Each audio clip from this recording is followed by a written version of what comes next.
Welcome to this Sylas Ultimate Guide. I'm Zoose, and after testing plenty of items and runes from the best pro and solo queue players, I've put as much info in this guide to help you emulate their builds and gameplay. This guide contains everything you need to achieve your goal this season with Sylas, whether you're a newer player aiming to get out of Iron 4 or grinding to get Diamond for the first time. The ability section will quickly cover what abilities do, then after each ability, I'll show you tips and tricks with ranked gameplay footage to give you an advantage right now. The build section contains all the best items, runes, and unique interactions with Sylas. It even includes 3 to 6 full cheat sheets so you can use in your game right now, with all the details displayed on screen. The combo section will show you how to perform all simple and harder combos. There'll be animations on screen so it's easy to follow along, a slow motion version, and then some gameplay footage using those combos. The mechanics section will go deep into Sylas' kit, covering special interactions with each of his abilities and how to use them, so you can have the edge over your opponent. Gameplay section contains strategies to play Sylas at every stage of the game, including tips on laning phase, options to consider whether you're ahead or behind, and team fighting strategies. Matchups include over 40 different mid-champs, which includes information on how to counter these champs, item purchases, power spikes, and special interactions you can abuse to give you an advantage. In strengths and weaknesses, we'll look over his strengths and why you want to play Sylas over other champs, and then his weaknesses, which I'll cover solutions to combat. You might even want to check out this first so you have a good idea of what to expect. I'll also include information for top lane. And finally, at the end, for those who really enjoy these guides and want to support, I'll mention options. With YouTube's new timestamp feature, you can quickly find the information you're looking for by scrolling through the timeline or simply scroll down in the description where you will find a full list of timestamps and more information. Many players recognize Sylas to be a little overwhelming on first glance, considering he has one of the most unique ultimates in the game, which is hijacking any of the enemy's ultimates, leaving room for hundreds of different combinations and plays. Therefore, I'm going to carefully explain everything you need to know, including plenty of in-game examples. He has a ridiculous amount of burst, an aggressive yet versatile playstyle, and has the most adaptable ultimate that exists. I'm 100% confident that if you watch this video right until the end and constantly practice everything mentioned in this guide, you will climb and you will reach your goal in ranked. So remember to save this video to a playlist or bookmark it so you can come back to certain parts whenever it's convenient for you. Or, if you really like, watch it all in one go. If you find this guide helpful at any time, be sure to give it a like.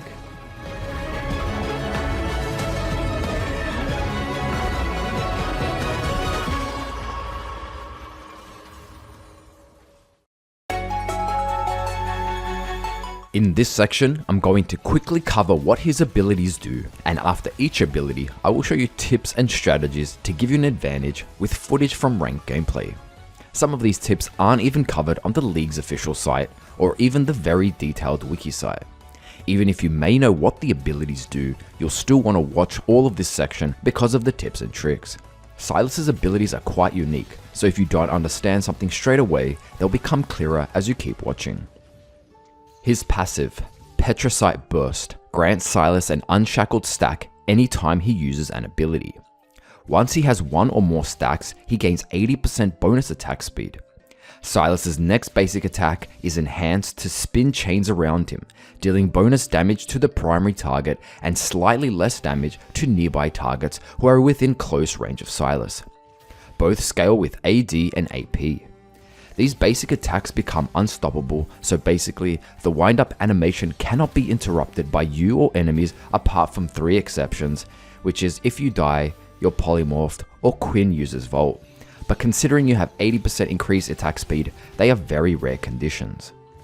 This ability has a 4-second cooldown, but resets on the next ability used. The primary damage activates on hit effects, but not the secondary damage. However, the secondary damage activates spell effects like Liandries and Ludens, which we'll cover in the next section. The secondary damage actually executes minions below 25 HP, making it great for last hitting and clearing waves. You'll be able to tell when you have stacks and how many by simply looking right above at the ability interface. This passive plays an important role when trying to deal optimal damage, whether it's winning short trades or when you need to one-shot an enemy, so I'll show you how to take advantage of this in the combo section. His Q, Chain Lash, throws out 2 chains, each dealing magic damage and slowing enemies for 1.5 seconds. After 0.6 seconds, the chains will detonate, dealing magic damage to all enemies within the circle. I'll be referring to the second part as the Q detonation. This is your only safe poke tool in lane to harass your laner and pick up any CS from a distance. Even though the detonation does 60% reduced damage to minions, the AoE still makes it efficient to wave clear. The detonation deals more than double the initial chain damage when you have about 3 or more points in this ability, so it makes it extremely important to land this skill shot. The 0.6 second delay makes it a rather easy skill shot to dodge for the enemy, but I'll show you techniques to increase your accuracy in the combos and mechanics section using the slow, another ability, and even some items. Use the Q to safely check brushes or enemies in fog of war behind walls. If there is a small circle twist animation, there's an enemy in that area. You can even use it to see if the jungle camps are up. For example, the wolf camp will show 3 circle animations, letting you know they are up. Although you can hit 2 different enemies away from each other with the initial Q, using it this way will almost always result in missing the Q detonation damage, unless of course you predict enemies to jump on you. Still, it's important to note, for the rare case you may want to either finish 2 really low HP targets or perhaps slow 2 targets. His W, Kingslayer, is a click target ability that allows Sylas to dash towards any enemy, dealing magic damage once he arrives. If the target is a champion, Sylas will heal based on how much missing HP, and this scales with AP.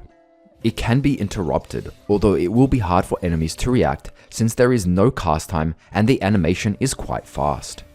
Although it's great for the damage output, you should use the dash to either gap close, dodge an enemy skill shot, or even to escape, perhaps dashing to a minion or a lower threat champion behind you. You can even use it to dash over walls, however, it can be inconsistent. If enemies are hugging the wall, you'll still deal damage but won't dash over the wall. If enemies aren't exactly hugging the wall but you're still in W range, this is pretty much the sweet spot where you'll be able to dash over the wall. Again, inconsistent, but it's important to note. Some jungle camps can be used as escapes with this ability. I'll show you all of them in the mechanics section, as well as other interactions. The healing can really catch enemies off guard, making it a life-saving and clutch ability for those important fights, and I'll show you in the combo section to get the most efficiency out of this ability. His E, Abscond, has 2 parts. The first part is a simple small to medium dash towards the cursor location. I'll be referring to this part as E dash or E1 throughout this guide.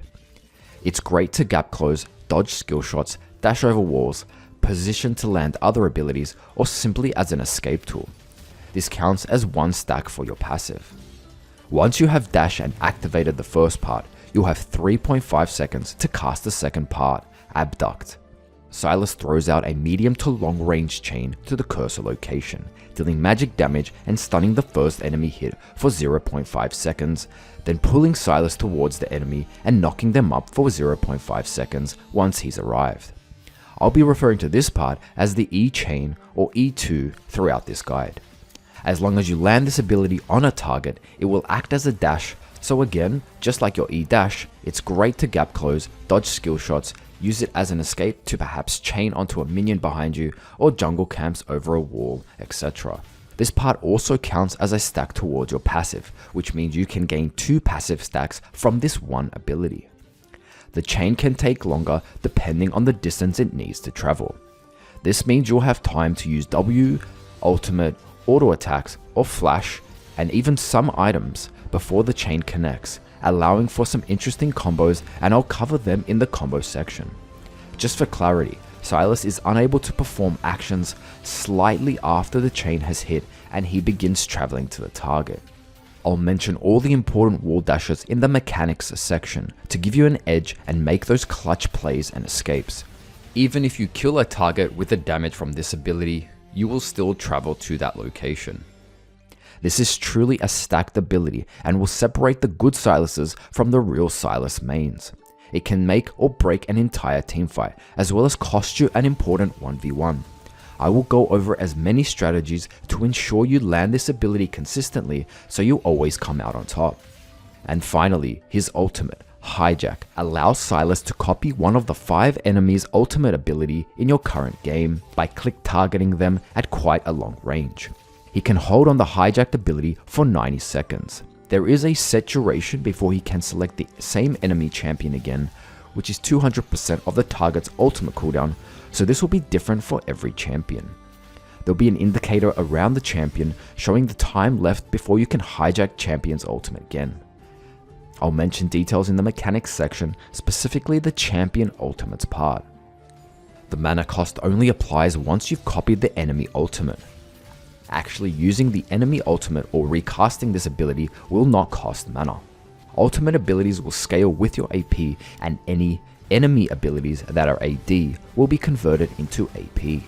The ratios are 0.6% for 1% total AD and 0.4% for 1% bonus AD. A quick way to easily remember this is a bit more than half for total AD and a bit less than half for bonus AD. The first cast of this ability, stealing the ultimate, does not count as a passive stack. Using the stolen ability does add a passive stack, and for some champion ultimates, you can gain more than one stack, which we'll cover in the combos and mechanics section. Basically, an example that you can get multiple passive stacks is Ahri's dashes, where you can cast the ultimate 3 times.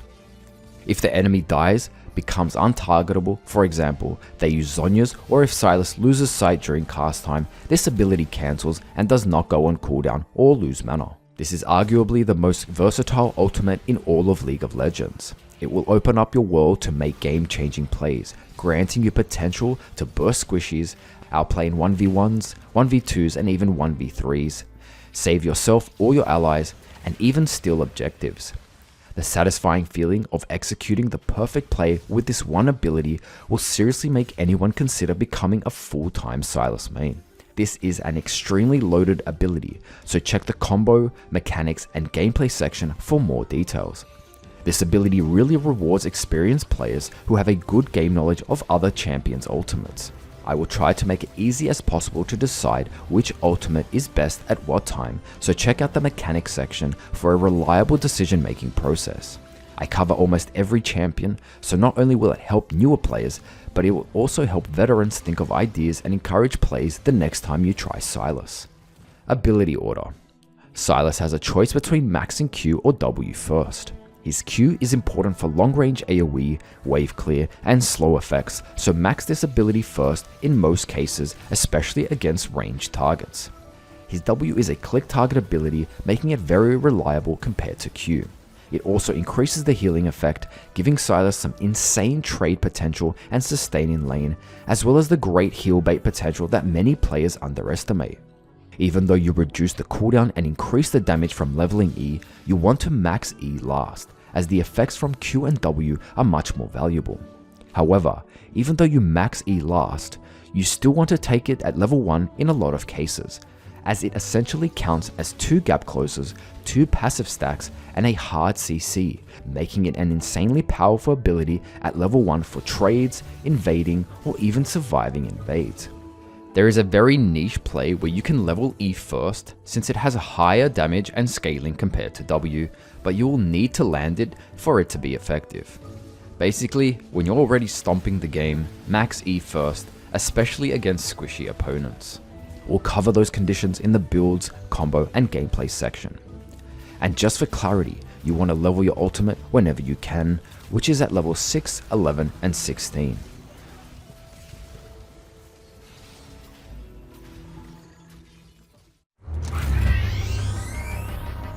This section contains all the information you need on runes, items, summoners, and ability order options.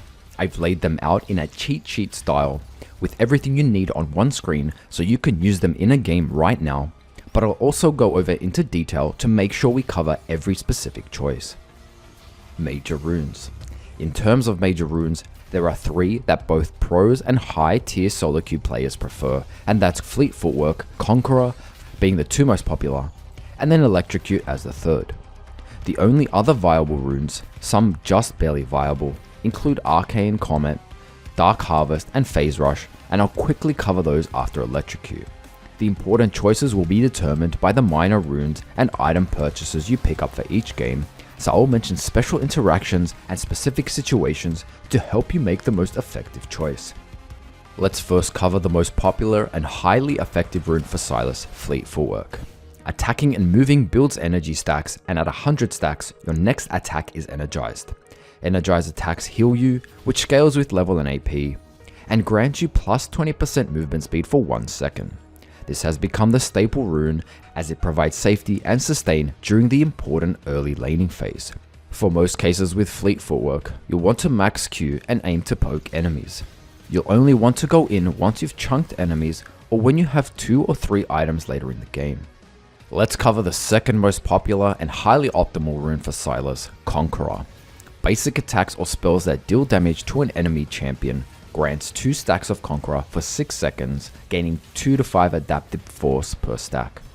When fully stacked, which is at 12 stacks, Sylas will heal for 9% of the damage you deal to champions. With a full rotation of your basic spells and empowered auto attacks, you'll easily stack this rune and be able to duel most champions. Sylas benefits from longer trades, specifically from the W heal sustain, increasing the lower HP you have, therefore being able to output damage over time. The heal from this rune scales well with damage as the game goes on, making it more of a mid to late game rune. Since Conqueror is also on the precision tree, nothing has changed apart from the major rune, so you can just switch Conqueror into Fleet Footwork. Minor runes for Fleet Footwork and Conqueror. Now let's cover the minor runes from the precision tree. Presence of Mind is a solid choice for the mana sustain as it provides mana every time you damage an enemy with an ability. It also has high potential to snowball fights when it restores 15% of your maximum mana after a takedown. Triumph is slightly viable but not as consistent as Presence of Mind. Legend Tenacity is by far the best choice as the second minor rune. Tenacity will be crucial for important teamfights. As a pretty squishy melee champ, being able to spam abilities and move around will be the difference between being able to output damage and sustain with W, or simply get stun locked and die. Finally, Last Stand as the final minor rune. As just mentioned, you'll be a squishy melee champ in the middle of a teamfight, so there's a good chance you're going to soak a lot of damage. Since you'll constantly be low to mid HP, Last Stand is a solid choice to increase your damage output and synergizes well with your W heal. Coup de grace is slightly viable, but nowhere near as consistent, and therefore is almost never recommended. As for the second page, there are 2 main options. From the inspiration tree, Biscuit Delivery as a solid first choice for the sustain and safety early game, and a close pick between Cosmic Insight and Time Warp Tonic. Magical Footwear is also viable if you want gold efficiency and don't mind sacrificing boots early on. Perfect Timing should also be mentioned, especially if you see yourself purchasing Zhonyas. However, it doesn't seem to be as consistent as the previous minor runes, especially since receiving its nerf a while back. And the second page is the Sorcery Tree, with Transcendence and Mana Flow banned as the 2 main minor runes.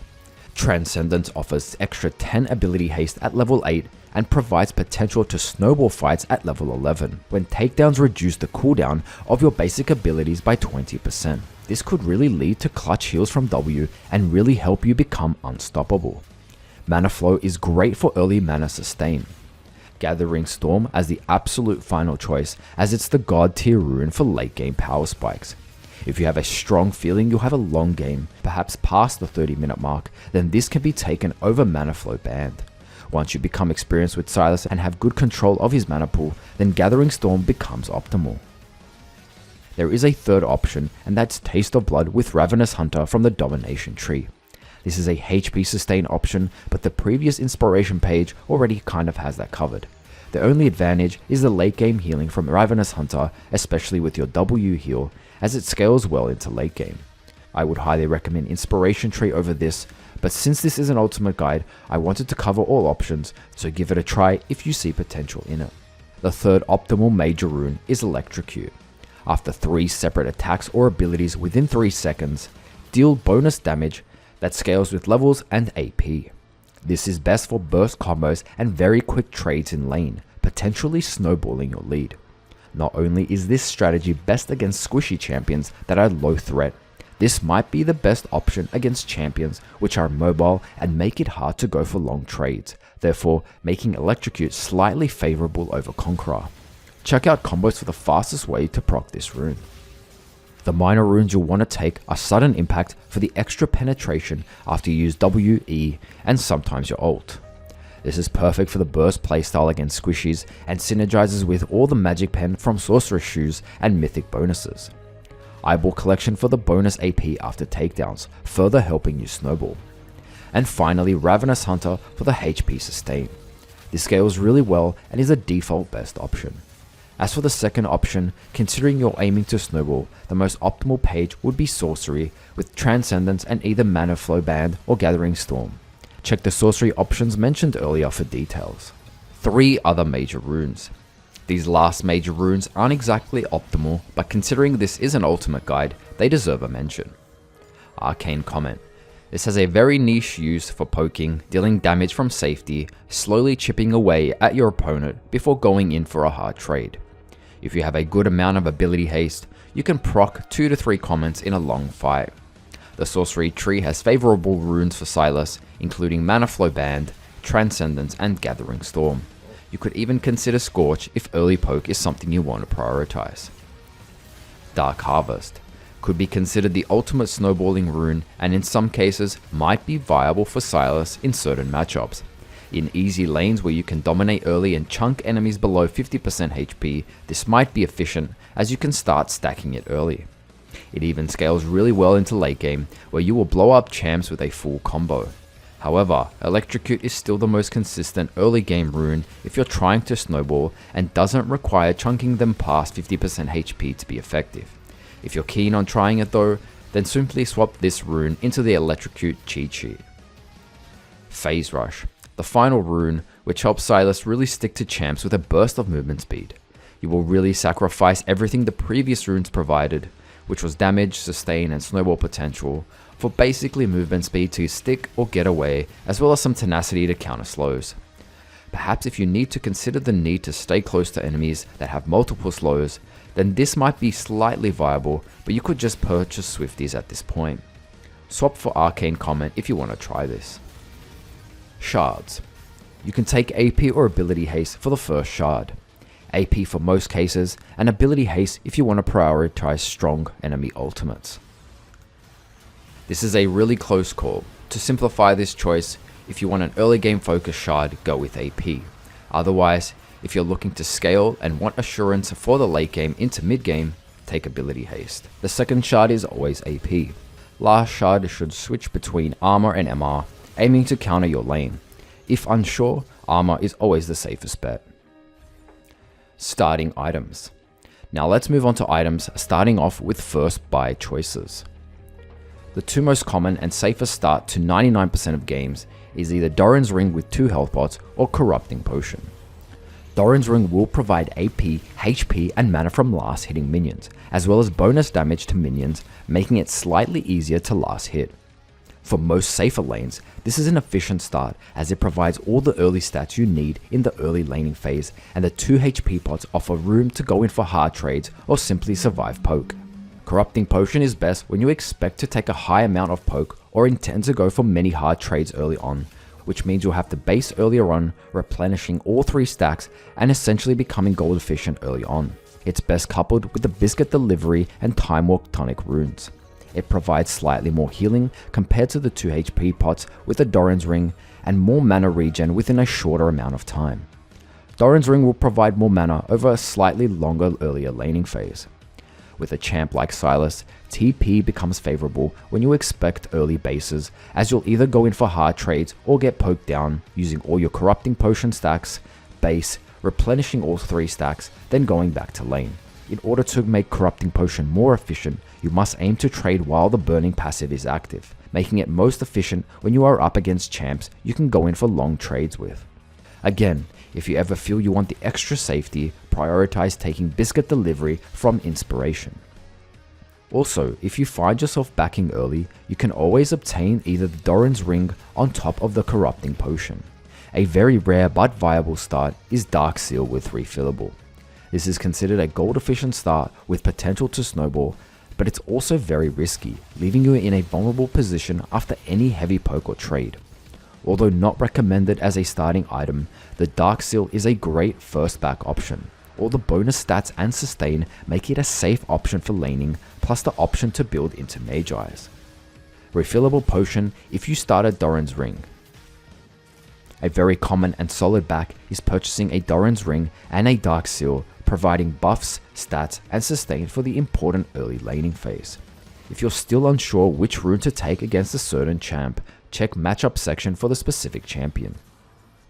Epic Items, Components. Before we move on to Mythic, Legendary, and Epic items, I want to clarify that Sylas is quite a flexible and versatile champ. He can potentially pick any of the 6 Mythic items depending on the situation and runes you've chosen. I'll try to add as many examples and situations to best fit your needs and hopefully help you make the most efficient choice. Let's cover the 4 main Epic items, aka components, that will build into your Mythic or Legendary items. These will be the first main items you'll want to aim for, whether it's buying the basic items like Amplifying Tome, Sapphire Crystal, Ruby Crystal, Cloth Armor, etc., or buying them completely outright if you have enough gold.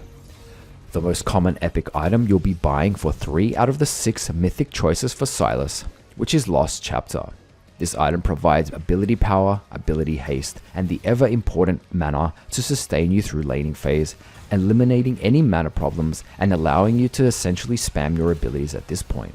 Passive restores 20% maximum mana over 3 seconds, again providing you the mana you need to spam abilities. You'll be able to spam Q safely in some lanes, picking up important CS and poking the enemy. This will be one of your main goals early on, so aim to reach 1300 gold before you back. This component will be necessary to complete the 3 mythic items Liandries Anguish, Ludens Tempest, and Everfrost, which I'll cover shortly in the mythic item section.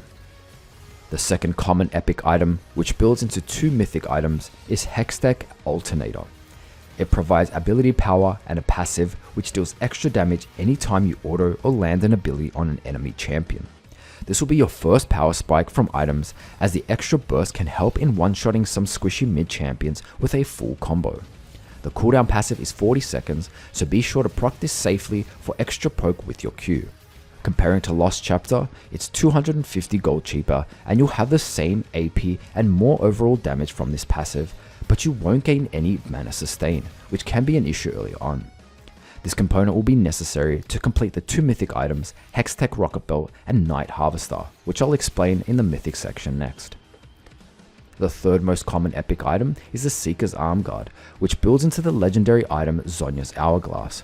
This is one of the most effective items to counter AD champs mid, providing AP and flat armor, as well as a potential 30 armor, as you'll gain 1 armor per unit kill, which includes minions, jungle camps, and even champions. Once you have this fully stacked, it will make it almost impossible for most AD mid champs to one-shot combo you, and you'll more than likely come out on top in trades. The last and least common epic item you'll want to finish early is the Leeching Seer, which builds into the Riftmaker. It provides AP, HP, and Omnivamp, which heals from any AD, AP, or true damage dealt.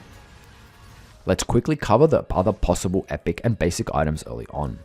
The Stopwatch can be bought early, especially if you're aiming to buy Zhonya's later on. Great for making plays around objectives, 1v1ing some champs, for example Zed, surviving risky dives, and generally baiting enemy abilities or enemy champs to commit into fights. Oblivion Orb might be the most efficient buy against heavy healing comps, as it reduces healing to 40%. All other items are basic or epics that are stat boosters and will be necessary to build into your mythic and legendary items, so won't need any further explanation. Boots. In terms of boots, you want to pick up basic boots anytime you have the 300 gold laying around, or perhaps you need the extra movement speed where dodging skill shots is crucial for laning.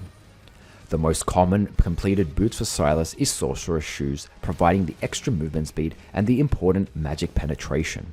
You'll take these boots in most games unless you want defensive or utility options. Merc Treads are your first defensive option, providing magic resist and the important tenacity stat.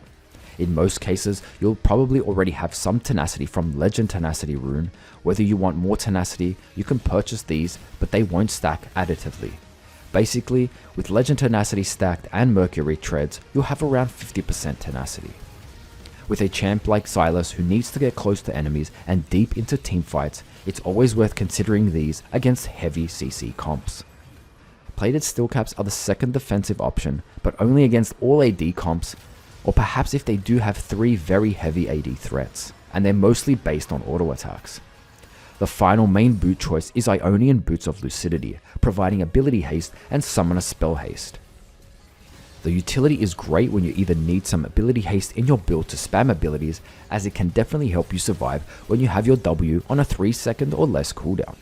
These can also be considered your budget boots, as they are 200 gold less than the 3 previous boots, anytime you're in a desperate need of boots but don't have the extra gold. I will add Boots of Swiftness and Mobility Boots as the absolute last boot options. Swifties can be efficient against enemy comps that have plenty of slows.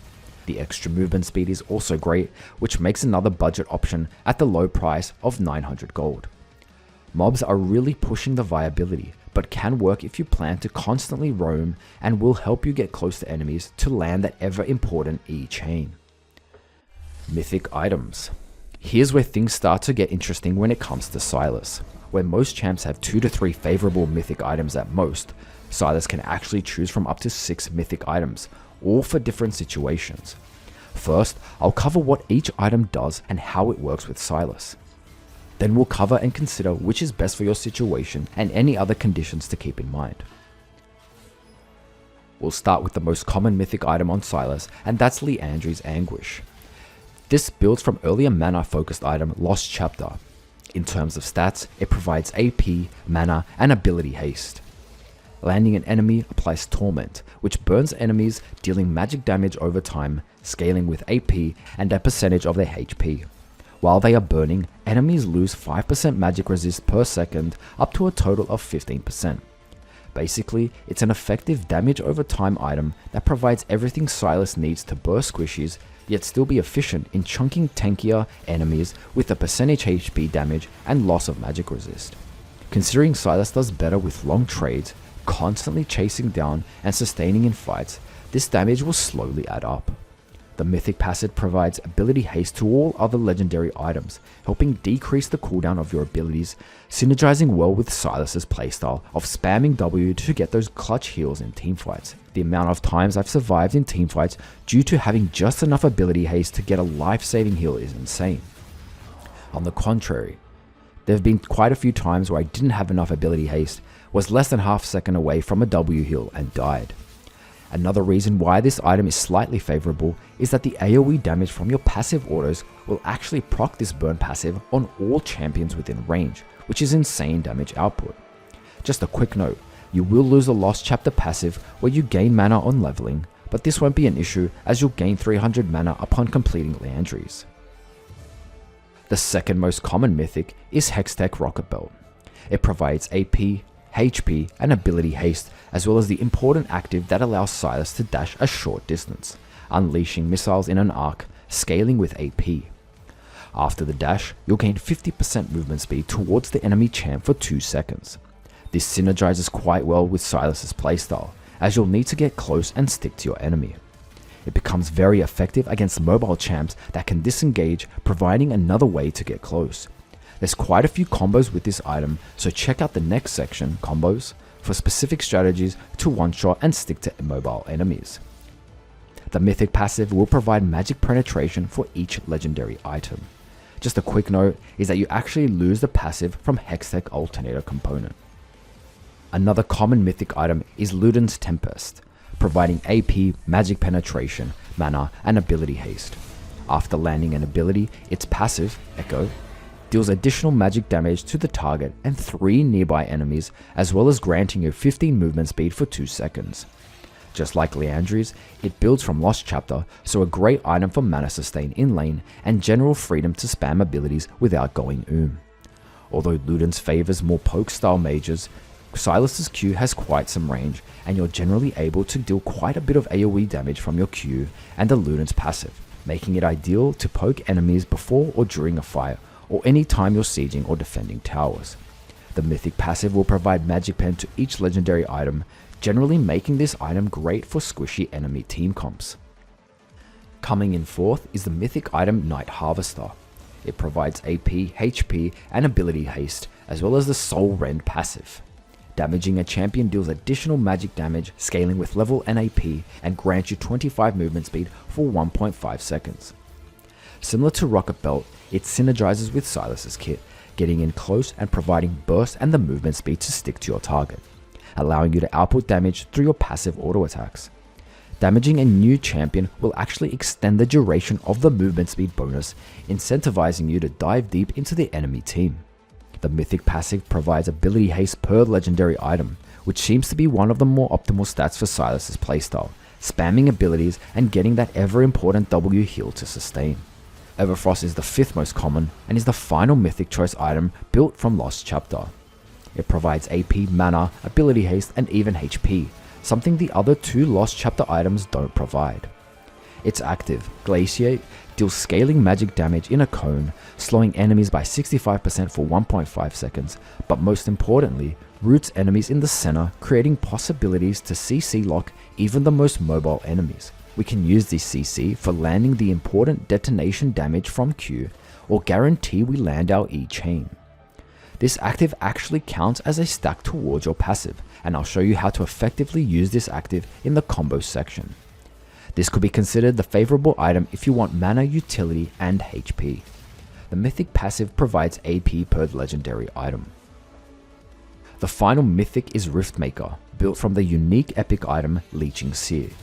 It provides AP, HP, ability haste, and the most unique stat compared to the other Mythics mentioned, Omnivamp. Omnivamp basically heals Sylas from any damage dealt, whether it's AP, AD, or true damage. Its passive, Void Corruption, deals 2% bonus damage for each second you damage an enemy champion, which caps at 10%. Once you've reached 10%, which will take at least 5 seconds of being in combat, this bonus damage is dealt as true damage. Already we can see the potential to seriously become a true force in teamfights, if Sylas is able to sustain and output damage. Combined with Conqueror, the potential to become unkillable is insane. The Mythic passive provides percentage magic penetration per legendary item, making it more favorable mid to late game. I want to finish this Mythic section with a few more tips, but you can skip to legendary items if you'd like. First of all, the most consistent item across all solo queue Sylas mains and pro players was Liandries as the most commonly chosen Mythic. It really does fit most situations where you have mana and ability haste spam abilities, enough AP and damage to still one-shot squishies, yet a burn passive to seriously chunk tanks. If you are ever unsure of what to build, you cannot go wrong with Liandries. The second most popular, and a favourite for many Sylas mains, is the Hextech Rocketbelt. This is the best with Electrocute, and it is all about snowballing the early game, aiming to burst squishies. Very strong against other squishy melee mids. You want to consider enemy ultimates that synergize with the burst playstyle, basically ults that have big AP ratios. Check out the champion ultimate table in the mechanics section for a good selection. Ludens is the go-to poke item against squishy immobile champs that you're almost certain they won't be building MR. Compared to Rocketbelt, you won't have the same active dash, so if enemies are immobile, Rocketbelt will probably be the better option. Mana is something you should also want to factor in when choosing between this and Rocketbelt. This synergizes with Electrocute and you want to max Q. Aim to poke enemies with Q anytime in lane before you go in for a trade, before or during teamfights, and anytime you are sieging or using it on minions to defend towers. Night Harvester works best with Fleet Footwork or Conqueror as it synergizes with a Bruiser playstyle. You can take it against a mixed team comp where there isn't really a squishy or tanky dominant comp. It has the favorable ability haste stats, so if you really want ability haste but want to be a little tankier compared to Liandries, this is your best bet. Everfrost is your CC, utility, and playmaking item. It will take a few games getting used to with Sylas' playstyle, so check out the combo section. This can work with any rune, but is most favorable on Footwork or Conqueror. The least common and generally lowest win rate is Riftmaker. Although this item has enormous potential to snowball teamfights and become an unkillable, sustained beast, it is easily countered with an Oblivion Orb, Executioner's Calling, Ignite, and basically any other healing reduction item or ability. This doesn't mean you should rule this item out entirely. For example, if you come across a team comp that isn't compromised of too much burst or CC, this might just work, as the longer you can survive in fights, the quicker you stack this item's passive and start dealing true damage. I would also seriously recommend Conqueror if you decide to take Riftmaker. Consider tanky ultimates that will keep you alive by increasing your tankiness, for example Alistar or Olaf ultimates. Check out the mechanics section, specifically the ultimate list. Legendary item choices. When it comes to legendary item choices, there are a few conditions you should keep in mind. Firstly, is the synergy with your mythic item, runes, and playstyle for that game. Secondly, is the enemy team comp. And a final consideration, specifically with Sylas, is the enemy ultimates and how they synergize with items. Zhonya's Hourglass. Not only does this item have a convenient build path with the already mentioned Seeker's Armguard and Stopwatch, it's extremely affordable and counters so many champions, not just AD champs. It also synergizes with Sylas' playstyle, as once you've used all your abilities and find yourself in the middle of the enemy team, you can just activate Zhonya's, wait for your cooldowns, then continue outputting damage in most situations. Although it's essentially good on most runes, it becomes high priority whenever you take Conqueror in order to preserve your stacks. There's a few interactions worth mentioning, and I've added it in the combos section. I found myself building this item second in most games simply because of the playmaking potential, but it can be bought anytime you feel it's necessary, sometimes even before you finish your mythic. It works with every rune. By the way, just because it has so many advantages, if you're extremely confident you won't die and have some survivability ultimates, you can always skip Zhonya's. Magi Soulstealer. This has become a much safer choice in Season 11, specifically because it counts as a legendary item, meaning you will obtain the bonus mythic stats for only 1,650 gold. The cheapest legendary in the game. By the way, this item becomes gold efficient at around 7 or more stacks. If you have stacks on Darkseal early, you can continue snowballing. Again, like Zhonya's, this works with any rune and should be considered if the conditions are right, aka you're snowballing at lead and confident you can get kills and there's a low chance of dying. You should sell this item late game if you lose stacks and can afford another legendary item, otherwise keep it at full stacks. It has insane synergy with ultimates that keep you alive, like Echo or KLR, and items like Rabadon's Deathcap. Lich Bane. Considering Sylas outputs plenty of damage from his passive auto attacks, this synergizes perfectly with his playstyle. Check the combo section for efficient ways to get optimal damage from this item. Apart from bursting champs, it's an amazing item to split push and take towers. Enemies will be forced to deal with you or risk losing towers extremely fast. Check out the gameplay section for more tips on split pushing. The movement speed also synergizes well, helping you get close to land the chain and stick to your enemies. It works with most runes, but definitely most optimal with the Electrocute burst playstyle. Cosmic Drive. This item synergizes extremely well with Sylas with the flat stats it provides and movement speed passive to stick to targets. Basically, anytime you land abilities, it provides extra movement speed, which scales with ability haste. This makes it synergize best with the Liandries or Night Harvester mythic passive, and should be highly considered with a rune like Conqueror. Morellonomicon. As already mentioned earlier in Oblivion Orb, this will be necessary against healing comps. You may need to prioritize other items so you can complete this item later on. An Oblivion Orb already provides the important healing reduction passive. It does however increase healing reduction effectiveness to 60% when enemies are below 50%. Void Staff. This will be the number one choice to counter magic resist. Although usually bought as the 5th or final item, don't hesitate to buy this earlier if you do notice enemies buying MR. Rabadon's Deathcap. The ultimate late game item for AP champs. Once completed, it will provide a massive power spike, increasing all your AP by 35%. However, it comes at a hefty cost of 3,800, the most expensive item in the game. If you're against champs that have insane AP scaling ultimates, then this will take advantage of that, seriously allowing you to burst, one-shot and deal massive amounts of damage in teamfights. There's a list of high AP scaling ultimates in the mechanics section. Demonic Embrace, another damage over time item anytime you land abilities. This is great to purchase anytime the enemy team has 3 or more tanks.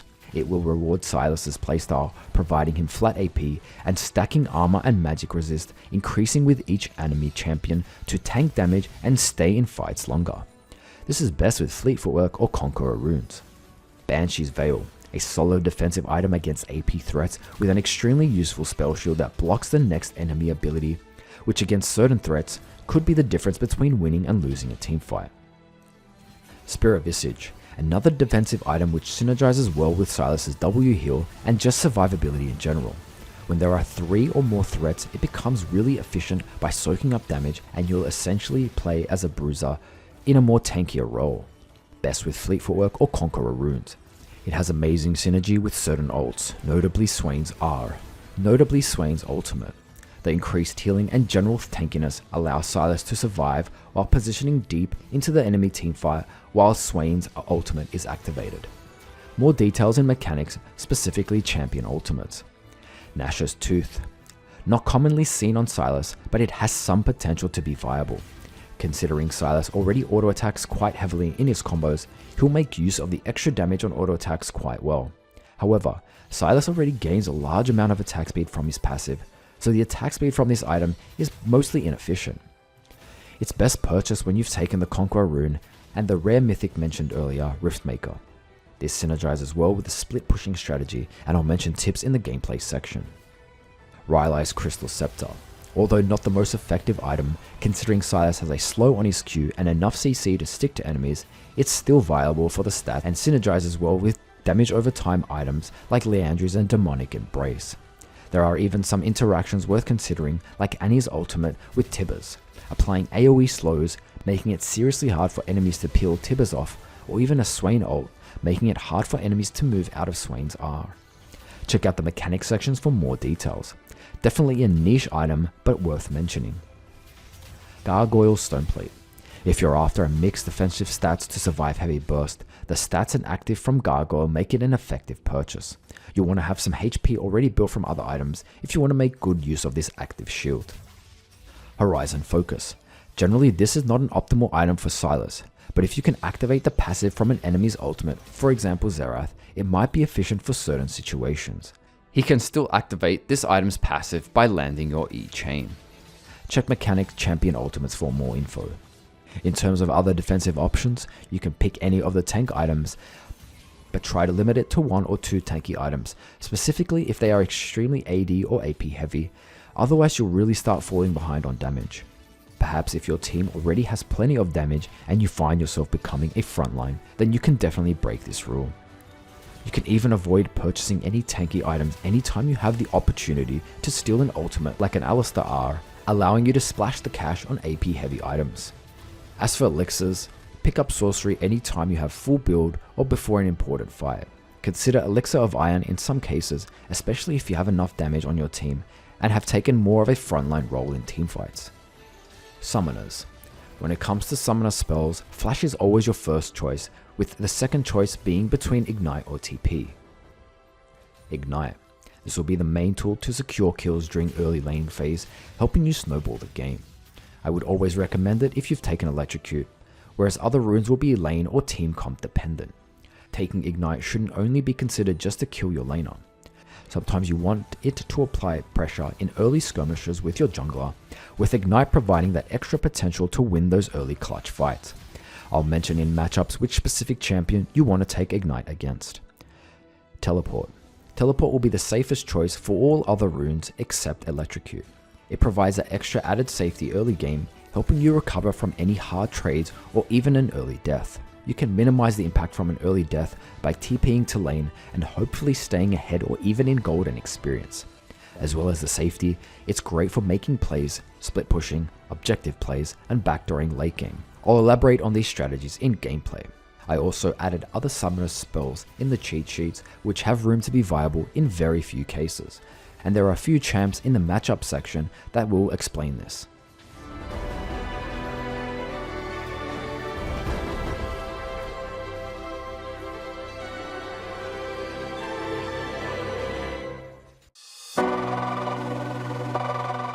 When it comes to pre-6 Sylas, his combos are mostly simple with a few variations. Make sure you practice these until they're muscle memory, paying extra attention to those empowered auto attacks, ensuring you output optimal damage. Once you've mastered the pre-6 combos, there'll be a massive world of combos as every champion ultimate will require some adaptation. I'll mention the important parts after these pre-6 combos. Interactions. W and landing E chain. Whether you have auto attack automatically enabled or not in the settings, using W or landing the E chain will force Sylas to attack the target, as long as you don't press or attack anything else. Smooth animation, close melee range, E chain plus W. E chain then instantly W for a smooth animation. This is only really useful at close range, basically within W range. Special auto attack mention. As mentioned in abilities, while he has passive stacks, Sylas gains 80% attack speed and his autos can't be cancelled once the animation starts. It's important to get familiar with how these auto attacks feel compared to autos without passive stacks. In most cases, you want to auto while you have stacks, then instantly back off, so it's important to remember how many stacks you have left depending on each combo. Special W mention. You can actually hold off on using W in combos right until the very end or when you're low HP in order to maximize the heal from W, basically heal baiting many players in thinking they can finish you off. The lower HP you have, the more you'll heal, effectively winning trades against most matchups. A word of caution, against experienced players, they'll be igniting you much earlier in fights once they're confident they can win the all-in, cutting your heal by 40%. I've mentioned a few ways to play around this in the gameplay section, but it's still worth noting in these combos. Quick clarity for E. Since E has two parts, you'll hear me refer to this part as E dash or E1, and the second part as E chain or E2. Long range finisher, poke. E1 then Q. Basic combo to close distance then poke or finish a low HP enemy.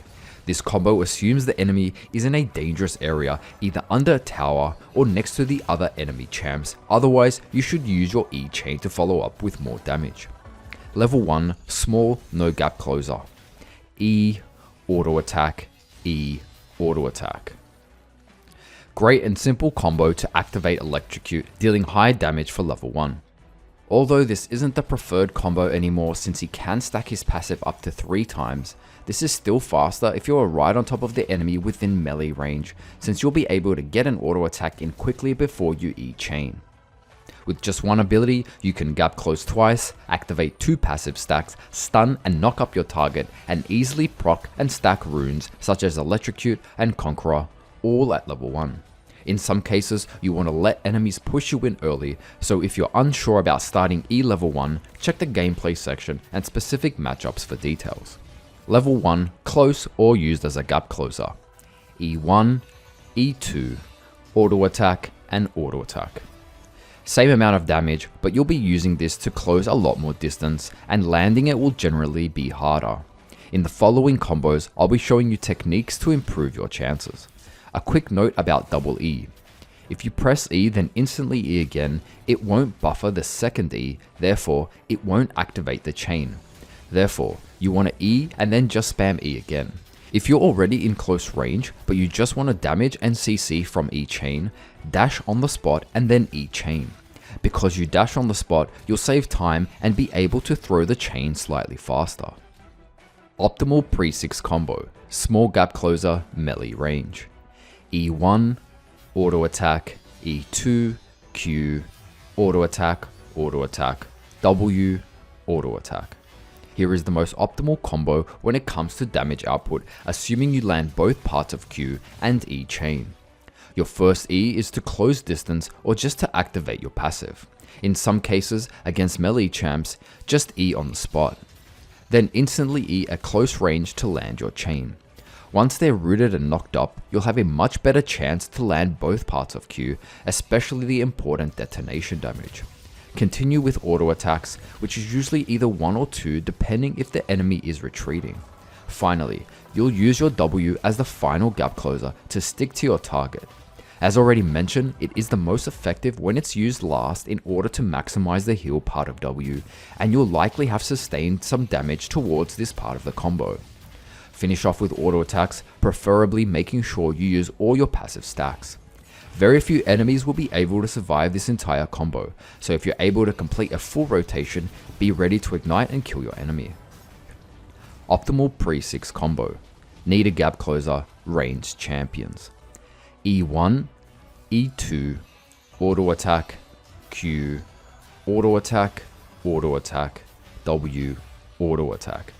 Same combo, but enemies are out of range from the initial auto attack, so you'll have to land your chain to close distance. You may even want to Q immediately after landing your chain, as some enemies may have just enough time to dash out of the AoE detonation damage. Also, you may only be able to auto attacks once after Q. Against highly mobile champions, just W after Q and auto attack after, as they'll usually use their dash to get away. Against mobile champions, E1, Q, E2. Your goal is to land the Q right on top of them and then E to stun and knock them up.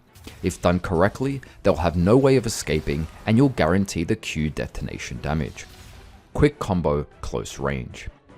E1, W, auto attack, E2, Q, auto attack. You can cancel the E dash animation with W. The auto attack after W will happen automatically in most cases, then E to CC them. Instantly Q and there's a good chance they'll take the detonation Q. Finish with an auto attack, aiming to get the final passive stack auto attack. Might be useful to use this when you need to dish out the most damage in the shortest amount of time, perhaps before you're about to die. Quick combo number 2, gap close. E1, E2, W, auto attack, Q, and then finish with about 3 auto attacks if possible. Another quick combo that can be used mostly in lane, making use of the E chain plus W animation and all your passive autos. Reliable chain combo number 1, medium long range, within W range. E1, W, auto attack, Q, E2, auto attack, auto attack. Once you initially dash in, most enemies will start sidestepping, making it much harder to consistently land your E chain. Therefore, we're going to be using the dash from W to get you even closer to the enemy, exponentially increasing your chances to land E, as we'll be right on top of them. Follow up with auto attacks, aiming to use all your stacks.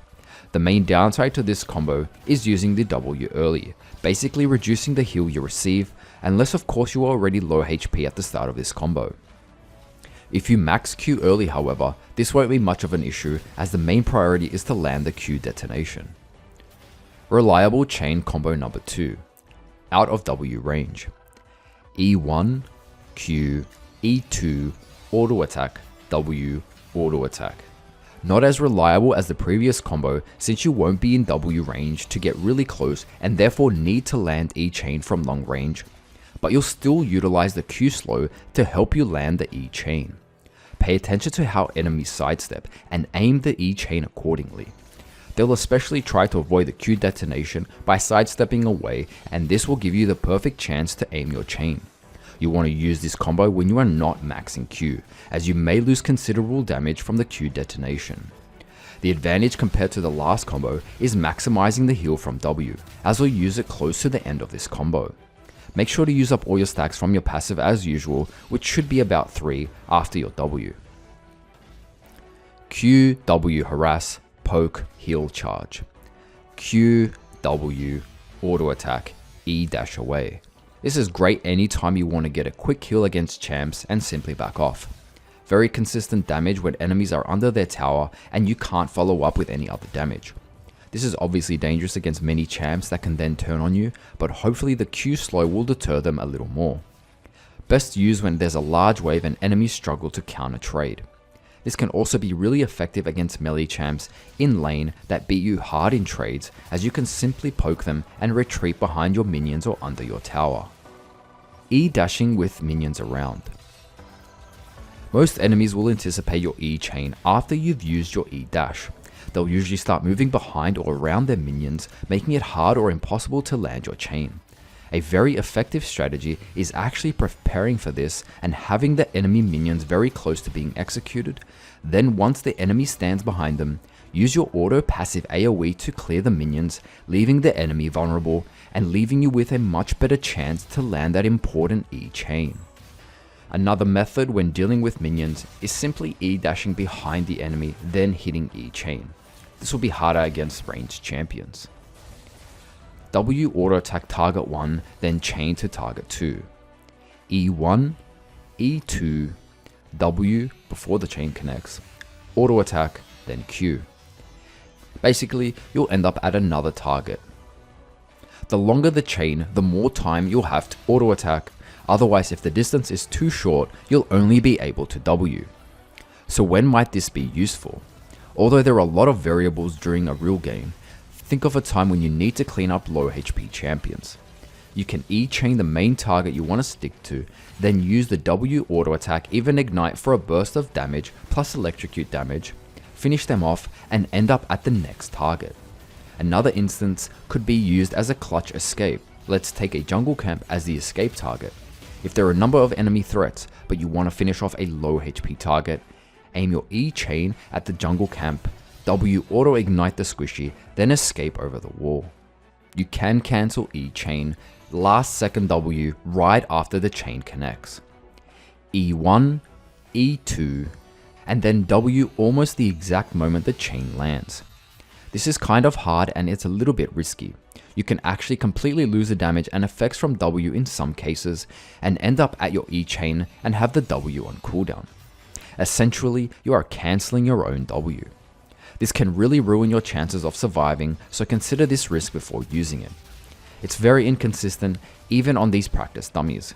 With real player movement and other factors, it becomes just completely unpredictable, but it's still important to know it exists. Jump on enemy, in brush, you're out of vision. Q, E1, E2, auto attack, W, auto attack. The focus here is to land the first Q. Since you have the jump on the enemy, you'll have an almost guaranteed Q detonation since most players will continue walking in the same direction. While they're slowed, you can then land an easy E chain. Sometimes you want to see how enemies react before you use E. For example, they may panic and flash over a wall or dash in another direction, in which case you can then follow up with E chain and then continue the rest of the combo. High ability haste to knock up combos. Once you use E dash, your E will be put on cooldown.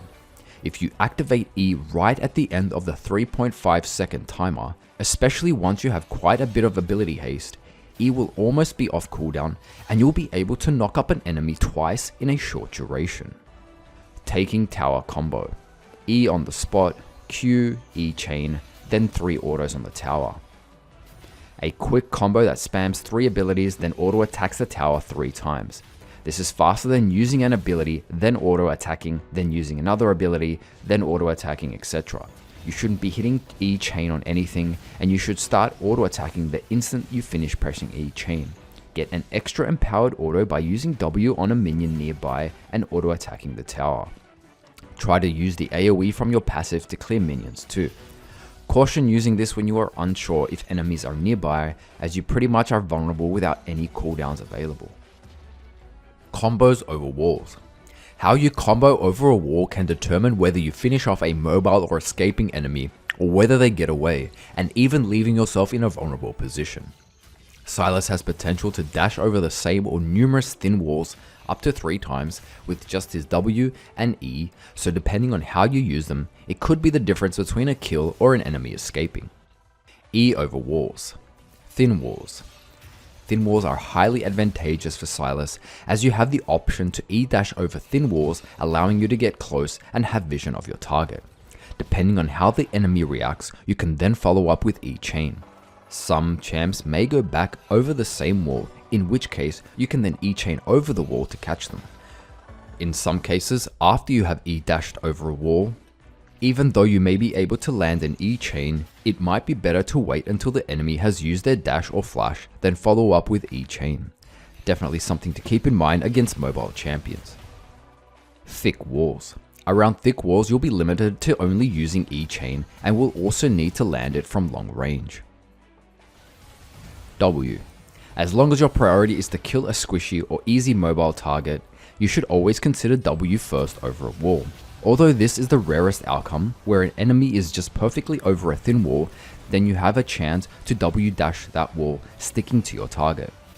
If they were to flash or dash over the same wall, simply follow up with E dash and then E chain as previously mentioned. Let's cover a few combos for common situations. Thin wall combo 1. E1 over a wall, and then if the enemy was to jump over the same or another wall, E2 over the wall they jumped over. Then you can proceed with any Q auto attack W 2 auto attack combo. Thin wall combo 2. Very close to enemy. W in order to dash over the wall, E1 over the wall which the enemy has gone over again. At this point you can wait to see if the enemy champion has a dash or is going to flash over another wall, and in which case you can E-chain over. If the enemy doesn't dash, you can just chain them on the spot. Then proceed with any other combos like an auto attack, Q, auto attack, and auto attack for optimal damage, making use of the passive auto attacks, or just Q, auto attack, and auto attack for most champions retreating.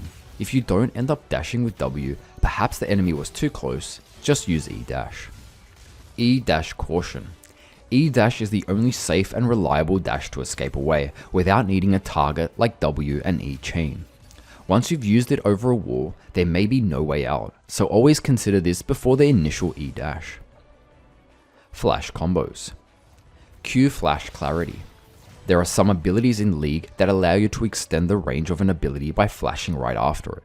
You cannot do this with Sylas's Q. However, you can Q then instantly flash to cancel the animation. Q flash finisher. Q then instantly flash. Finish a low HP enemy with Q, then instantly use flash to get away. Perhaps if the enemies are nearby ready to turn on you, or even flash closer to deal more damage and follow up with more combos. Flash Q finisher. Sometimes low HP enemies will be out of your Q range. Simply use flash, then instantly use Q to snipe enemies, aiming to land the Q detonation. This assumes enemies aren't safe for you to E-chain towards, but you'll have enough damage to safely snipe them. Clutch Heal Burst. W, flash, auto attack. There'll be countless times where you'll find yourself low HP, but just out of W range from a target. Perhaps you're being kited or your E is on cooldown. This combo will be necessary not only to get that clutch heal, but to deal damage, stick to the target, and continue with an auto attack. This is a very reliable combo which is almost impossible for the enemy to dodge. Quickest E chain. E1, flash, E2. You can cancel the E dash animation with flash, then instantly E chain. This is incredibly effective to catch out players as very few can react. If you ever need a reliable CC in clutch moments, this is it. Big gap closer. E dash, flash, then E chain. Few things to know. You want to E first and then wait until you have fully traveled, then flash. If you instantly flash after E, you'll cancel the E distance as previously mentioned. It's also much more effective at surprising enemies, as they've seen you dash, but at such a long distance, they'll have their guard down. If you were to use flash first then E dash, you'd give players much more time to react. It's worth noting that after your first E, you have 3.5 seconds before the chain time runs out. Therefore, if you can try walking closer and seeing how enemies react before deciding to flash E. Long range Q finisher.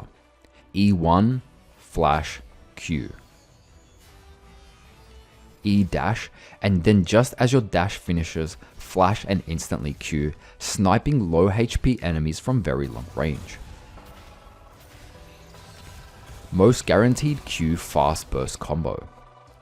E1, Q, flash, E2, auto attack, W, auto attack. We'll be using the Q animation cancel with flash as previously mentioned.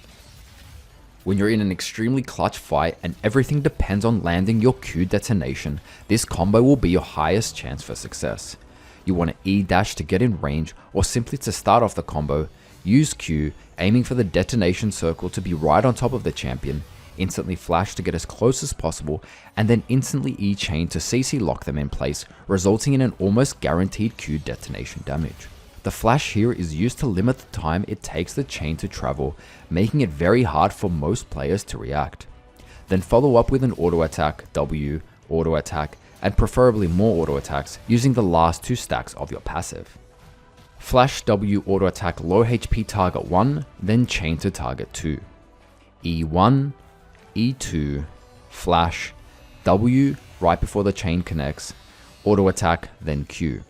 Similar to the previous combo, where you'll use W and an auto attack on one target, but end up at the E chain target, you'll simply just use flash anytime you are out of W range.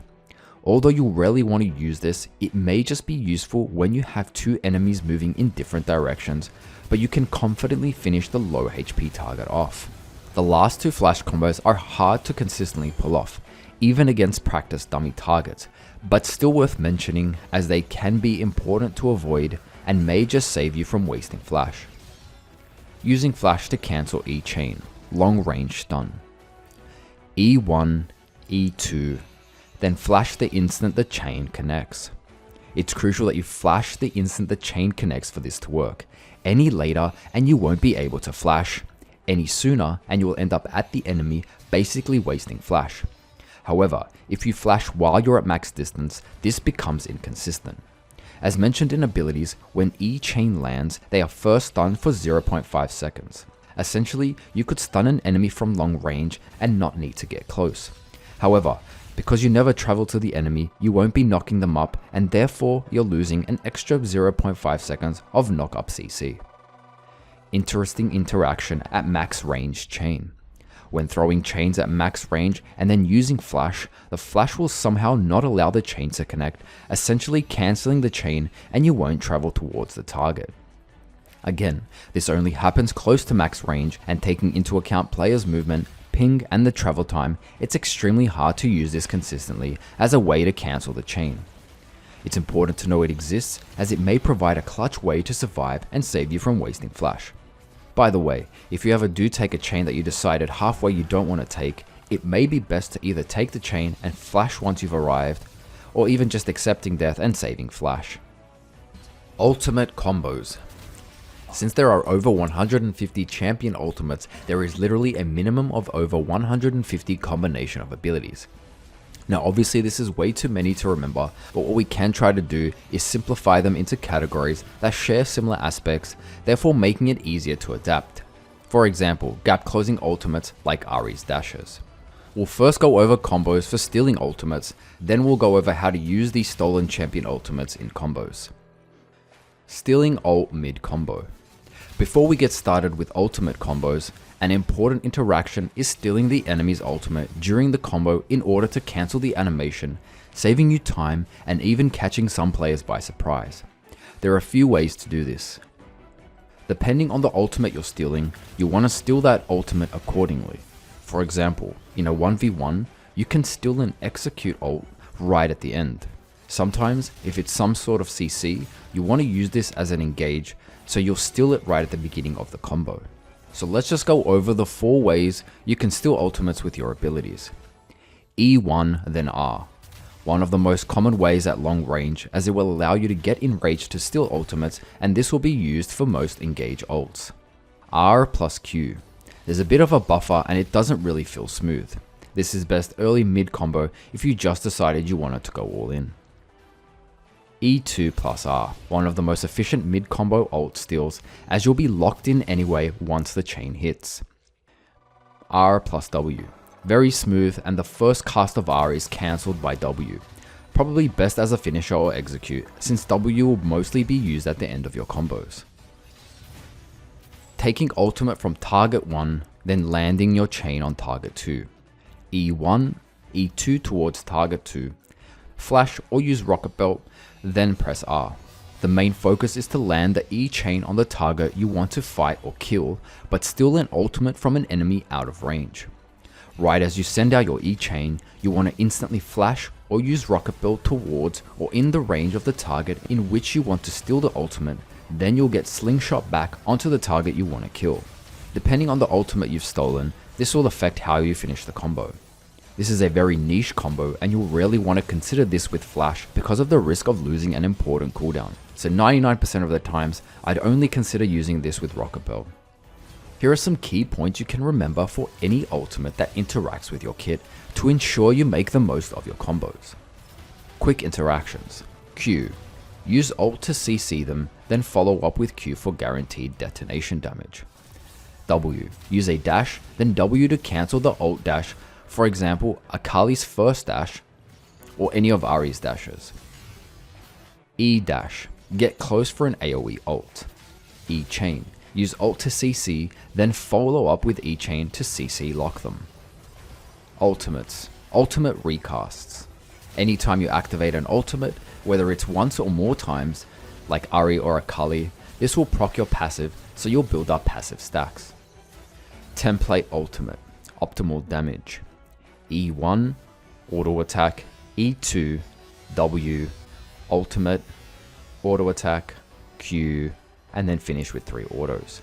This combo assumes you have a damaging ultimate already stolen and ready to use. There are obviously so many ways to play around the ultimate, but this is a template that covers many for 1v1s. A good mindset when picking up ultimates. What is your goal? Purpose of the stolen ultimate. With over 150 ultimates in the game, it can be daunting to know what is the best choice to make. Therefore, we can group ultimates into about 20 different categories that can simplify our decision making. I've chosen at least 3 mid-champs for each category, and all mid-champs have been mentioned. Skillshot AoE long-range snipe tools. You want to increase your chance at landing these important damage abilities, therefore you'll have the best chance while they are CC'd from your Q slow or your E chain stun and knock up, or just catching them off guard for a long-range snipe. Skillshot CC and range. Use these ults to set up your combo from long range, following up with a guaranteed E chain, as long as you hit the ultimate. Teamfight AoE combo. Need to get close.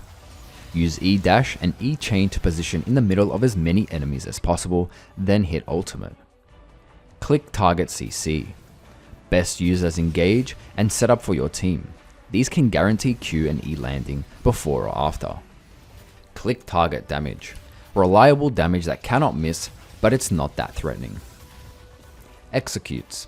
You'll want to prioritize these towards the end of your combo. Use the E2 plus R or the W plus R combos for a smoother ult steal. Engage CC damage. These are more effective in teamfights because of the AoE damage and CC as well as the gap closes. Very flexible as they can even be used to finish off enemies, or even in some cases escape. Heals or shields. You want to use these to survive and help teammates in general. Survive, become invincible, or just simply bait. Good to use these after full combos when all your abilities are on cooldown and you're very low HP. These can lead to massive baits, misleading the enemy to feel as if they have a secure kill on you, only for you to survive. Mobility Gap Closer Engage. Best used to get close and stick to enemies, these will guarantee your chances to land each chain. Utility Speed Up. Sylas benefits from speed ups as he generally does best when he can stick to an enemy and deal all the extra damage from his passive auto attacks, as well as get Q to land that E chain. Teleport or global ultimates. This will give you global pressure and puts you in a position to E chain enemies, allowing you and your team to follow up. AoE CC and damage. Using these are great engages for the overall team and also to initiate your combo on a CC target at long range. Transform ultimates. A good tactic when using these unique ultimates is to first use up all your non-ultimate abilities and put them on cooldown, then transform. Once transformed, you then want to use all the ability cooldowns or simply wait until these ultimates have run out and then transform back into Sylas. You can even get up to 9 ability uses on a champion like Elise, including damage, gap close and sustain. There's some serious potential for insane combos. Tankiness. This will allow you to get in between as many champs as possible while being tanky and dealing so much AoE damage. Zoning ultimates. Zoning won't really affect the way you combo, but it can help initiate or just generally peel. Monster unit usage. Usually you want to use these first in combos due to the damage over time these monsters will do for you. Also look for CC, for example a Daisy knockup allowing for a guaranteed Q detonation or an E chain. Disengage or peel. These ultimates are adaptable as you can simply use them to disengage or peel a teammate. You'll almost never want to use them early, as with some they'll push enemies away from you. You could consider going in, using a full pre-6 combo, then finishing with the damage from this ability. However, if you just lack enough damage, you'll risk enemies surviving, as you'll essentially be saving them. Need interactions or their ability dependent. These will need to be used mid or late combo most of the time, as they require some sort of interaction beforehand. Terrain creation or reliant. This is a great way to adapt and force enemies in certain parts of the map, using the terrain to limit their options of escape. Multicast ultimates. These ults can help you reach the maximum 3 stacks towards your passive quite easily.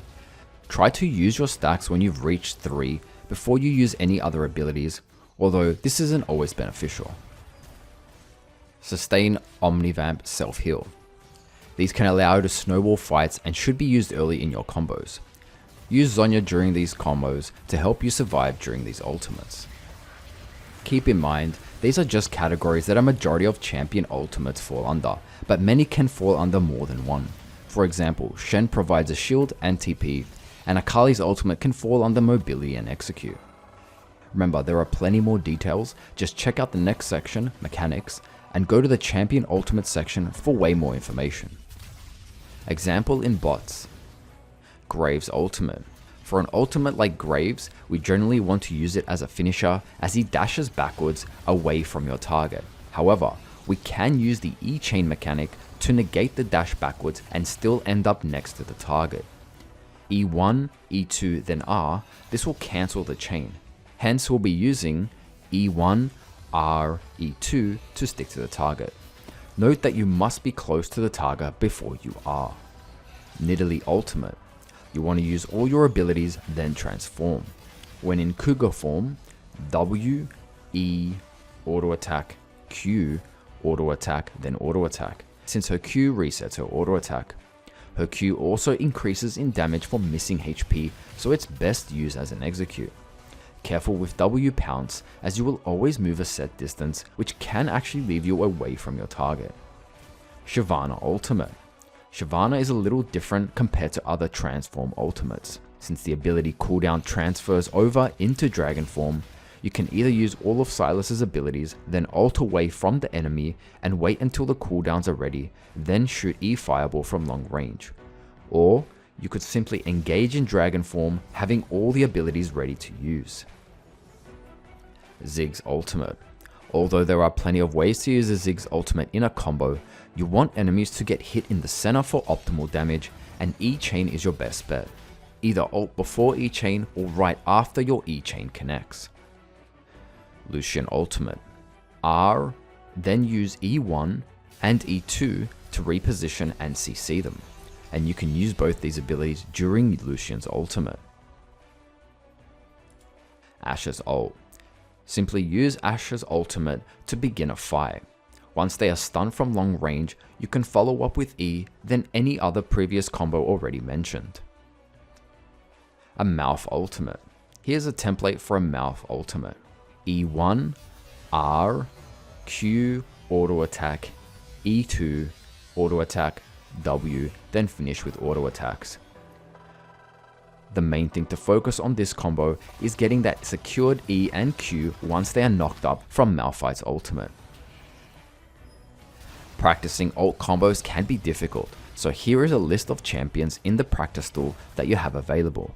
There's a variety of ults to practice with combos, however some don't rely on combos and can be used either before, after, or during a fight. For example, Karthus' ult needs to be channeled, so it's best to use either before a fight to chunk enemies, after a fight to finish them off, or during a fight if you're able to get to a safe spot and channel the ultimate.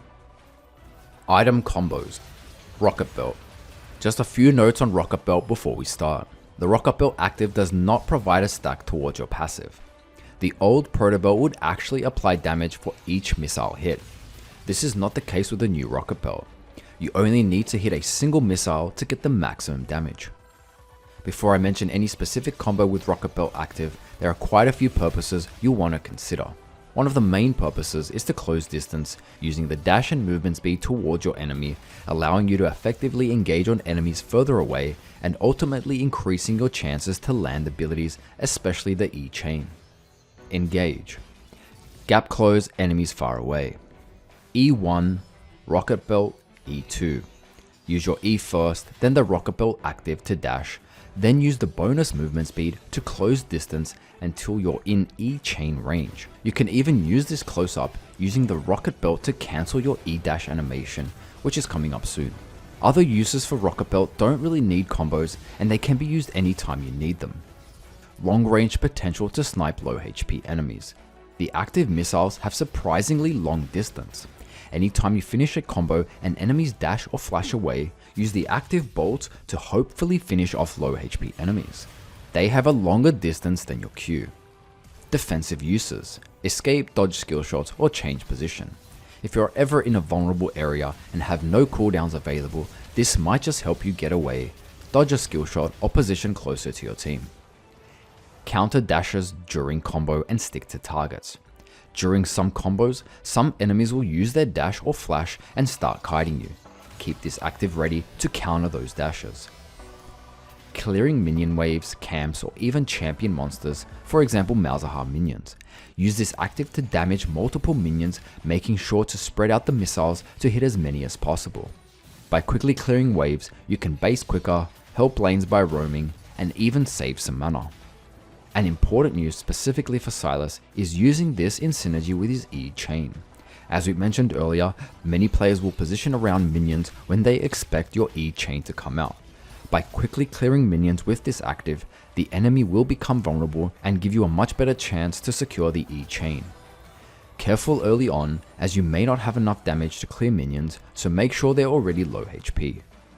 It can be used as a tool to brush check, although you risk dashing towards that location anyway. A final use to keep in mind is the auto reset from the active. This might be useful in those clutch moments where a final auto attack can win the fight. It can also help get 2 quick passive procs if you have passive stacked up already. Simply auto attack, Rocketbelt, auto attack. Interesting Rocketbelt interactions. Cancel dash.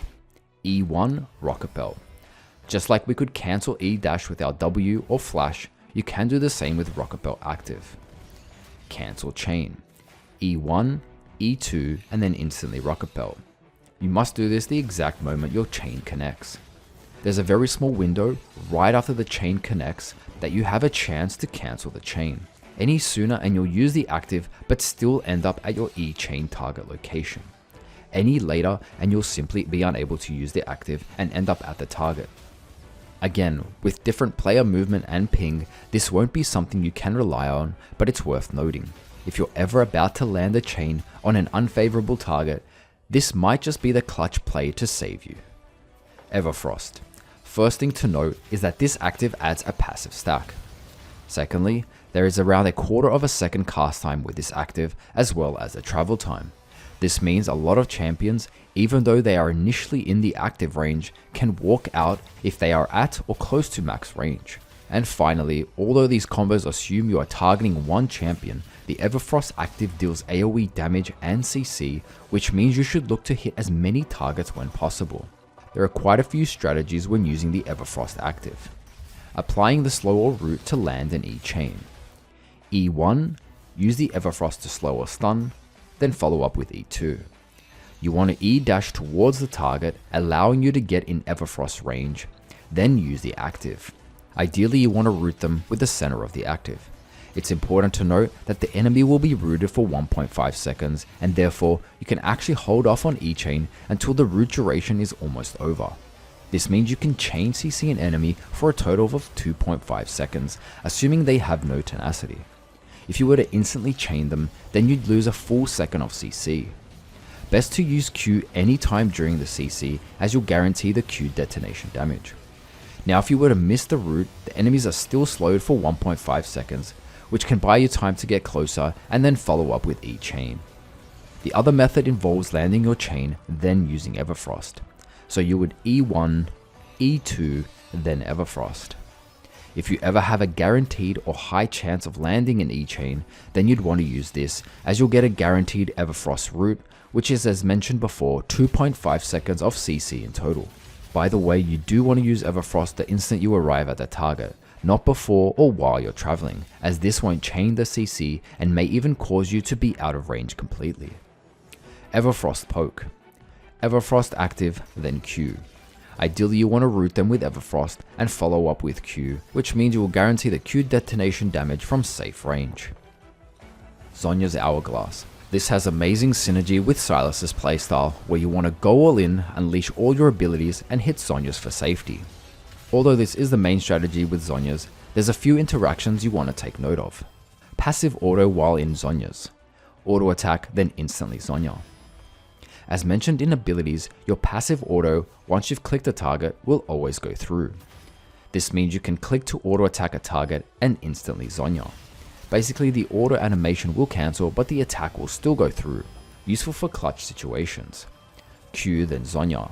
In clutch situations, you want a Q to get the most damage out, but the detonation Q might take too long. Q then instantly Zhonya's for safety. Hopefully enemies will be hit and even finished off by the Q detonation. Special Zhonya while throwing E-chain. E1, E2, then Zhonya's. Throw out your E-chain and activate Zhonya's anytime before, exactly when it connects, or slightly after. You'll then be sent to a target while invincible. This can be useful for teamfights or some clutch plays. For example, you want to CC a target so your team can jump on them, but you are low HP.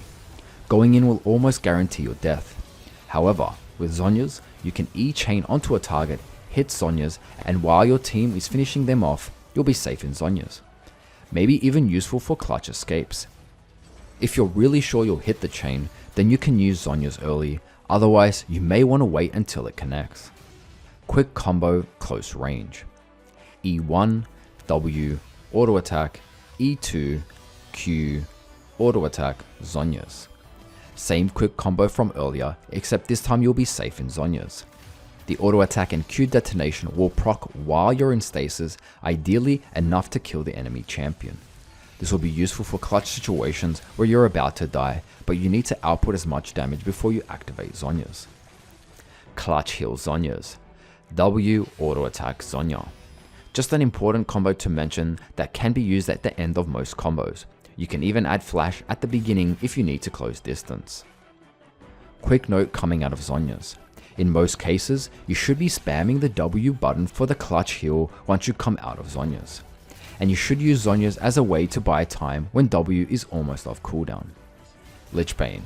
Using the Everfrost active activates the Lich Bane empowered auto. There isn't really a Lich Bane combo, as any combos previously mentioned will work, but it makes it even more important to get those auto attacks in. Let's get the optimal pre-6 combo we mentioned earlier, but we'll change it slightly by adding an auto attack after the E dash to make use of the Lich Bane empowered auto early on. E1, empowered auto, E2, Q, auto attack, W, and then finish off with an empowered auto. So in total you'll get 2 Lich Bane procs from this combo. For 3 or 4 Lich Bane procs, you would most likely need an ultimate that has a few casts that would allow for longer trades, for example someone like Ahri or Akali ultimates. 2 or more active combos. Again, there's not really any specific combos, but they are small interactions worth noting to provide you with ideas when you go for combos. E1, E2, Everfrost, then Zhonya's. Use this combo on multiple enemies when they're grouped up, hopefully setting up your team to jump in. This is great setup for team comps with AoE ultimates. Everfrost, Lich Bane auto attack, Zhonya's. Simple combo that can be used to finish off an enemy or engage and costs no mana. Finish off in Zhonya's for safety. Rocketbelt with Rylai's. Although Rylai's is a very niche item on Sylas, it has synergy with Rocketbelt. Since Rocketbelt has quite some range, we can abuse this distance by slowing enemies from long range with the Rylai's passive. Then this will increase our chances to walk up and land that important E-chain.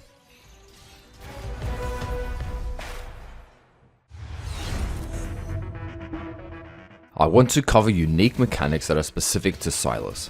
This section isn't essential to know, but it might give you the slight edge over your opponents and truly separate you from other Sylas players. It might just give you ideas, helping you visualize plays and realize the potential of this champion. His passive.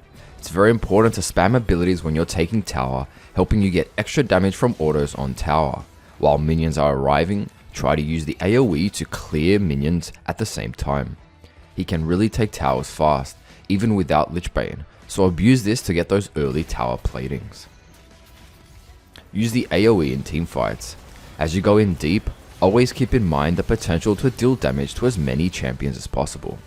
Obviously this can be hard to control depending on the enemy champion's position. Liandries will proc on all champions hit by the AoE, making this effective for damage output. Remember to use the AoE to clear minions faster by positioning in the middle or close to as many minions as possible. A note with the passive autos. If you are hitting tower or minions and enemy champions are nearby, it will cause aggro and you'll start taking tower shots, so keep this in mind. Even though some ultimates can be activated multiple times, for example Ahri's 3 dashes, you can only have a maximum of 3 passive stacks at one time. This makes it important to use the empowered autos in between your abilities. Basically, even though you can only hold 3 passive stacks at once, if correctly comboed, you can potentially proc 6 passive autos in one combo rotation. Spam abilities to stack your passive right before a fight, aiming to have the full 3 stacks. This is best whenever you have plenty of mana and cooldown isn't an issue, usually when you have a few items. His Q. Let's start with the general mechanics of his Q. Sylas' Q does not make a sound when you've hit an enemy in Fog of War, but it does have an animation, letting you know where you've hit an enemy. If you see a spark animation, whether it's the first or second part of Q, then there is an enemy at the spark location. Careful not to take 100% trust in this, as if they are exactly in the center, it will be hard to see the smaller spark animation, as it will be overlapped by the main Q detonation animation. His Q isn't your standard skill shot, as it requires additional thought to how your enemy is going to react in order to land the Q detonation damage. Some strategies to land them consistently will involve predicting the enemy's path. A general method in lane for most skill shots is waiting until the enemy is going to last hit a minion, as they'll have to stand still to auto attack. If you're chasing a retreating enemy, aiming this skill shot slightly in front of them, forcing them to either continue running into the Q detonation or dodge it by pathing towards you, which will then allow you to get a W and become in auto attack range. Waiting in brushes or Fog of War becomes an important technique when playing Sylas in general. Use this opportunity to land a Q slightly in front of the enemy, as they'll likely continue to path into the Q detonation. Finally, if enemies have abilities that force them to stand still or have predictable pathing, abuse this by landing an easy Q detonation. For example, a Scion Q while he's charging. A Z ult will always appear behind you, or Zoe ult will always return to the portal. The first part of Q can essentially hit 2 targets on either side of you. However, the range indicators are inconsistent because there is a limit before the chains get too far apart, which isn't more than 90 degrees. Also, you will likely lose damage from the important Q detonation, unless of course the champion is on top of you. Overall, you'd have a better chance aiming for one target. As mentioned in abilities, it deals AoE damage and slow, so it's best to aim at multiple enemies in teamfights and skirmishes, although the Q detonation is quite small. Another small issue with the range indicator is during melee fights, sometimes enemies may be right on top of your character model. This makes it very important to aim, as a single pixel could mean the Q detonation area ends up on the complete other side of Sylas. Basically, Sylas can never Q detonation right on top of himself, or it becomes unreliable. W. Get into a habit of spamming W, as it is essential for those clutch moments. Sylas really is an all-in champ, and you'll have plenty of clutch heal moments. When you're extremely confident enemies won't have enough damage and healing reduction isn't an issue, remember to use this as a bait tool, holding off until you are very low HP. This is especially important against mobile champs, as if you heal too early, they may just decide to back off. There is a point where the heal reaches its maximum value, and that is when Sylas reaches 40% HP. If you've taken the Last Stand rune, the maximum value for the damage you deal is at 30% HP. Both these values are quite close, so anytime you're unsure, just remember 1/3 of HP as a general rule to maximize both healing and damage. We mentioned using W at the end of combos. This becomes crucial when diving an enemy or you just need to heal in a team fight. Even if you can finish off your enemy with a single auto, use that low HP target as a free heal. This would be a good time to mention the effectiveness of heal baiting anytime you are getting dived. Again, you will need to be aware of your limits and enemies' damage as you'll get close to low HP. Although the dash is a small distance, it can still be effective to get away or dodge a skill shot. Use it on a minion in lane, a jungle camp, or a different enemy champ nearby. Certain champs create clones like LeBlanc, Shaco, and Wukong, or in unique cases like Cyan's dead passive. You can actually heal off these clones and Cyan passive with your W. However, it will not heal from pets, enemy minions, plants, and turrets. Even though you may be in range of W and really close to an enemy, anytime you are hard CC'd, you will not be able to use it.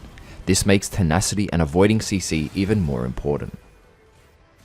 Let's go over important wall jumps using the camps in the jungle while they don't have aggro.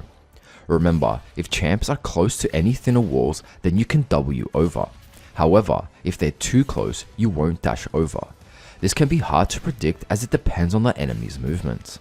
With some slightly thinner walls, you are able to W heal and damage the target, but you won't actually dash over, no matter where they're positioned.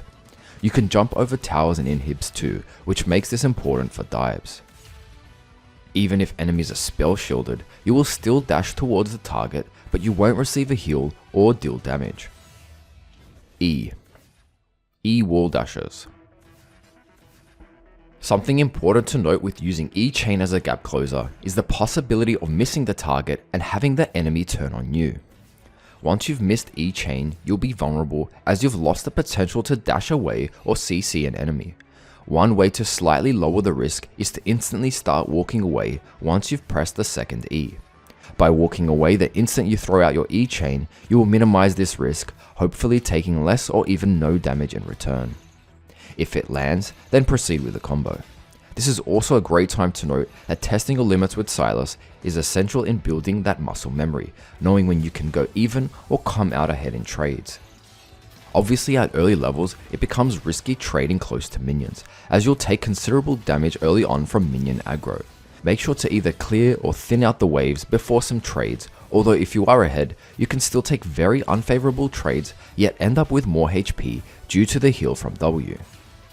While the chain is being thrown out, you can use any ability and auto attack except Q and some ultimates.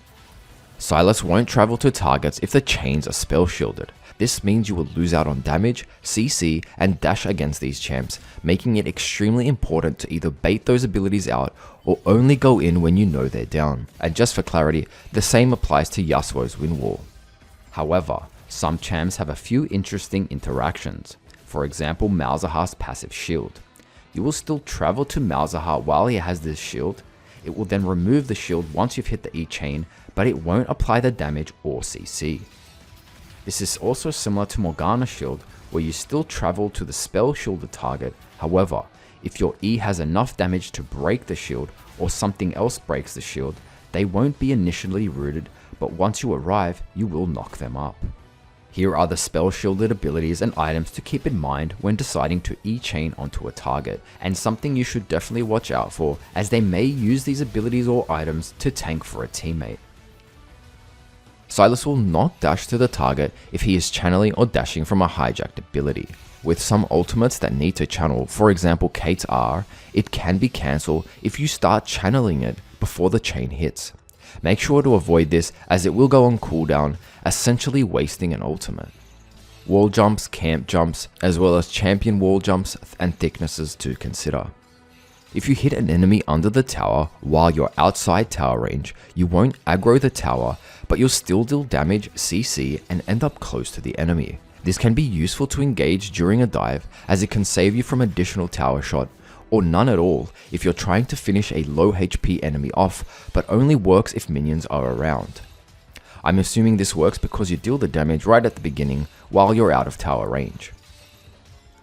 Once you E-dash, most enemies will try to anticipate the chain. Sometimes, if you're in Fog of War, you'll want to dash then throw out the chain, as enemies won't anticipate it, since they didn't see the dash. We went over this slightly in combos, but it might be worth mentioning as some players will dash towards the target and enemies will have slightly more time to sidestep since they saw your initial E-dash and are expecting the E-chain. Using another target to chain towards. If you're ever unable to directly hit your main target with E-chain, try to use another target or minions nearby. This is especially useful when chasing down an enemy. You can then follow up with a Q to slow them and W to dash in. A useful strategy in lane and a few areas around the map is to stay behind a river wall out of sight, E over and surprise the enemy. You can even use the tip mentioned earlier to hit a minion if they're positioned behind them. There'll be times in lane after using E-dash that you don't want to E-chain but you want to activate or keep your stacks. You don't need to land this ability to activate the passive stacks, so you can simply throw out the chain away from any targets. It can also be used to prolong your passive stacks, using this just as they are running out, helping you hold on to them for slightly longer. Although it may already be obvious, against certain skill shots, you want to use the E-dash to dodge an ability, and sometimes even away from the enemy, and then E-chain to gap close towards the enemy. This is very effective against skill shot based champs. This is more of a mental game, but still a similar tip. Basically, you want to dash one way, perhaps away from the target, then start walking away to make it seem as if you're not going in. Then proceed to throw the E-chain behind you, perhaps surprising some players as you'll slingshot back towards them. Remember, you can hold onto the E for 3.5 seconds before it runs out, and most players won't keep tabs on this. You can use E-chain to eliminate or reduce a CC, but you will have to time it well. You want to aim to get hit by the CC just as you're throwing out the E-chain. Once the CC has hit you, you'll then have the E-chain connect and travel to the target location. If you are CC'd while you're already traveling, you will be stopped in your tracks. Along with the heal from your W, Sylas is extremely effective at baiting enemies under your own tower. Using the heal, dash and CC from these two abilities, you can seriously turn most fights in your favor or at least go 1-for-1. Prediction chains. This will take a little bit of practice and luck, and it is still quite risky. Against some mobile champs, you'll rarely land an E-chain normally unless you aim your E-chain in the direction in which you predict the enemy to dash towards. In some fights, you'll be in melee range, but you'll still want to use your E-dash in order to activate your passive autos. Therefore, you want to E-dash right on the spot, allowing you to quickly auto-attack the enemy. E cooldown. Once you've activated the dash, the cooldown of E will already start counting down. This means that if you were to E-dash, wait until the 3.5 seconds was almost up, use E-chain, and then depending on the ability haste at the stage of the game, your E will be almost off cooldown again. This can be very useful during skirmishes and teamfights, as you can stun and knock up twice within 2 to 4 seconds. You can E-chain onto Baron from behind it and it won't aggro you, just make sure not to attack it. This is not the case if your E-chain is hit from the front or if you're already in the Baron pit. This only works on Baron, not any other epic monster or jungle camp. If you ever want to take the Rift Scuttle, you should always start with E-chain, as a CC will remove its shield. Your E-chain has a lot of threat from the enemy's perspective. Anytime you E-dash in, watch as enemies run away, essentially zoning them out for the next 3.5 seconds. Even if you don't intend on E-chaining into multiple enemies, remember to use this simply for the pressure it applies. His ultimate. We mentioned in abilities that there's an indicator around the champion in which you've recently hijacked their ultimate. It will display a countdown animation, which the highlighted area will represent the amount of time you have left, and the circle has disappeared. Be careful towards the end, as it may be very hard to see with areas around the map like the river, and when enemies are bunched up. Even ability animations may make it difficult to see. Another way to check is to look at the champion's toolbar once you've selected them. If it has your ultimate icon displayed, then you can't steal their ultimate. This will be important whenever you're looking to clutch steal enemy ultimates during fights, otherwise you'll have plenty of time to check before the fight. You'll also want to be very careful when champions are bunched up next to each other, as it may result in stealing the wrong champion ultimate and possibly causing you to mess up your combo and even lose the fight. Careful with using this on enemies with spell shield, item shields like Banshees or Edge of Night, and Wind Wall, as it will cancel your ultimate and be left on cooldown. Here are the champs, their abilities, and items to keep in mind. You can steal someone's ultimate even if they haven't reached level 6 yet or haven't leveled their ultimate. This is important for those clutch fights mid when you're rushing to hit level 6 before your opponent. Also, it will scale based on how many points you have, not the enemy. Using this on a clone will not grant you the ultimate and it will be put on cooldown, so make sure you know which is the real champion before using this. A unique interaction between Braum is worth noting. If he intercepts your hijack with his W shield when you are aiming for another champ, you will instead take Braum's ultimate. However, if you have already stolen Braum's recently, then you won't gain any ultimate and it will be put on full cooldown. Some situations during late games, you can try utilizing 2 ultimates as you'll have low cooldown. For example, take Teemo Shrooms and then place them all over the Baron or Dragon Pit, setting up for the next fight with vision, CC and damage. Then take another ultimate whenever it's off cooldown or before or during the fight. Some instances right before a fight starts, it might be best not to steal an ultimate straight away, as it may limit your option as the fight proceeds, and it may even scare some enemy champions, allowing them to have more time to react and prepare.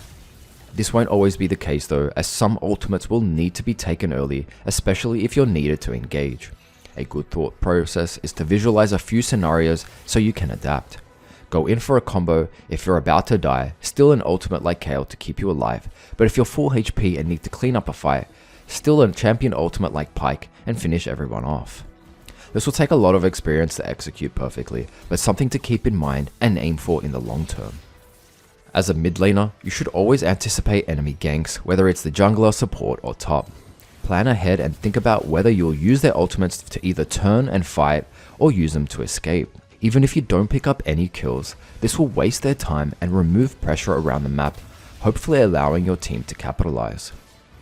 Some fights you may be able to get an easy kill without having to use an ultimate. If the enemy has a useful ultimate, be ready to steal it before they die. Sometimes you will need to flash to get in range to steal an ultimate, as you need to react fast in clutch moments. For example, you see the perfect moments when enemies are bunched up, or you have the chance to catch out an enemy late game, or you may have to react quickly before an enemy's abilities are just coming off cooldown. Just for clarity, stealing an ultimate under tower will not draw aggro, so it's safe to do so. A tip for newer players who may not be aware of other champion ultimates, or even some experienced players who are unsure of a few details. When you're in game, after you've taken an ultimate, just read the info in the toolbar by hovering your mouse over R. It will display all the information of the ultimate you've just stolen. Advantages for stealing ultimates early. Since the cooldown timer from when you take the champion's ultimate again begins timing down the instant you steal the ultimate, there is a slight advantage in taking the ultimate as early as possible. This means if there's any high priority ultimates, it's best to just take them whenever you can and hold on to them. The quicker you take them now, the quicker it will be available later on. Of course, solo queue can be hard to predict, so just go with your best judgment if you're unsure. Tips and special mentions for all ultimates. I will not be mentioning what all the champion ultimates actually do, as the data can be found on Riot Games plus other websites, but I do want to quickly mention some tips and interactions that Sylas can use to gain an advantage. I will also mention buffs or certain drawbacks about certain ultimates. For example, some ultimates rely on other champion abilities or passives in order to be optimal, in which case Sylas cannot apply. Before we start, here's a list of champions that have specific interactions. I highly recommend you at least check these champions in the coming up tips, as they can severely affect the way you use them. So here's the mega list of all the champion ultimates with tips, tricks and interactions. I'll be talking a little faster as there's over 150 champs. Aatrox, amazing synergy with Conqueror rune and the rare case you might build Riftmaker. Use the speed up to land an easy E chain. Massive snowball potential in teamfights. Ari, each dash counts as a passive stack, giving you a total of 3 stacks from this one ability. Use a single dash to get really close to land the E chain. Akali, you can cancel the first Akali dash with W, allowing you to stick to your target if you need. saves you from ending up too far after the first dash if you're already in melee range. Alistar, you can become a frontline for your team, engaging, tower diving, and avoid building any tanky items. Amumu, you'll want to use this after you E-chain into multiple enemies. Using this ultimate will not apply Amumu's passive, Cursed Touch. Anivia, a great zoning tool. Once you cast this, it will keep going until you turn it off or go Annie, this will do an initial burst damage, plus every time Tibber's auto attacks, he will deal AoE damage from his flame aura. You can abuse this with Liandries and even purchase Rylai's, helping Tibbers stick to enemies. Aphelios, you will steal the weapon ultimate he's currently holding. Crescendum will temporarily enhance your auto attacks but will not apply marks. You can't activate any second ability his guns have. The Infernum Fire Gun will deal AoE damage, Severum will heal you if it hits at least one enemy, Gravitum will slow them but you can't activate the root, and Calibrum will increase your auto attack range. Ash, this has amazing AP scaling, AoE splash damage, plus great CC from long range, setting you up to E-chain in. Generally just a good ultimate to make picks with your team. Aurelian Soul, use this ultimate long range ult as peel or to snipe low HP enemies further away. Azir, another peel tool. You can actually get one empowered auto as you push them away and knock them up. Bard, careful using this if you aren't experienced, as it might let enemies get away or even get your teammates killed. Great as a tool to catch enemies, and be ready to follow up with E-chain after they come out of the stasis. Blitzcrank, you gain Blitz's ult passive, which applies marks every time you auto, and after every 1 second, a mark is consumed to deal a small burst of damage to the enemy. You can easily stack this 3 times before activating the ultimate, in which case once you've activated it, you will lose the passive. Very nice AP scaling AoE damage, a way to break damage shields, and very useful silence in teamfights. Just make sure to get as close to as many enemies as possible. Brand, you will not apply Brand's passive damage, making it slightly weaker. Stay close to enemies if you want to make sure to get optimal damage, unless you can confidently bounce it off 2 or more enemies bunched together. It also slightly slows enemies. Braum, already mentioned earlier, but I'll repeat it so it's easily found here. A unique interaction between Braum is worth noting. If he intercepts your hijack when you are aiming for another champ, you will instead take Braum's ultimate. However, if you have already stolen Braum's ultimate recently, then you won't gain any ultimate and it will be put on full cooldown. The ultimate itself is a great engage tool, appeal tool, and generally is a great way to slow multiple enemies in an AoE field, usually in tight areas around the map. Caitlyn, a long range snipe tool. Careful not to use E-chain then ultimate, as you can cancel the ultimate while it's channeling. Camille, simply used as a catch tool to stop enemies from escaping or peeling off other targets. Cassiopeia, good synergy with Sylas's kit.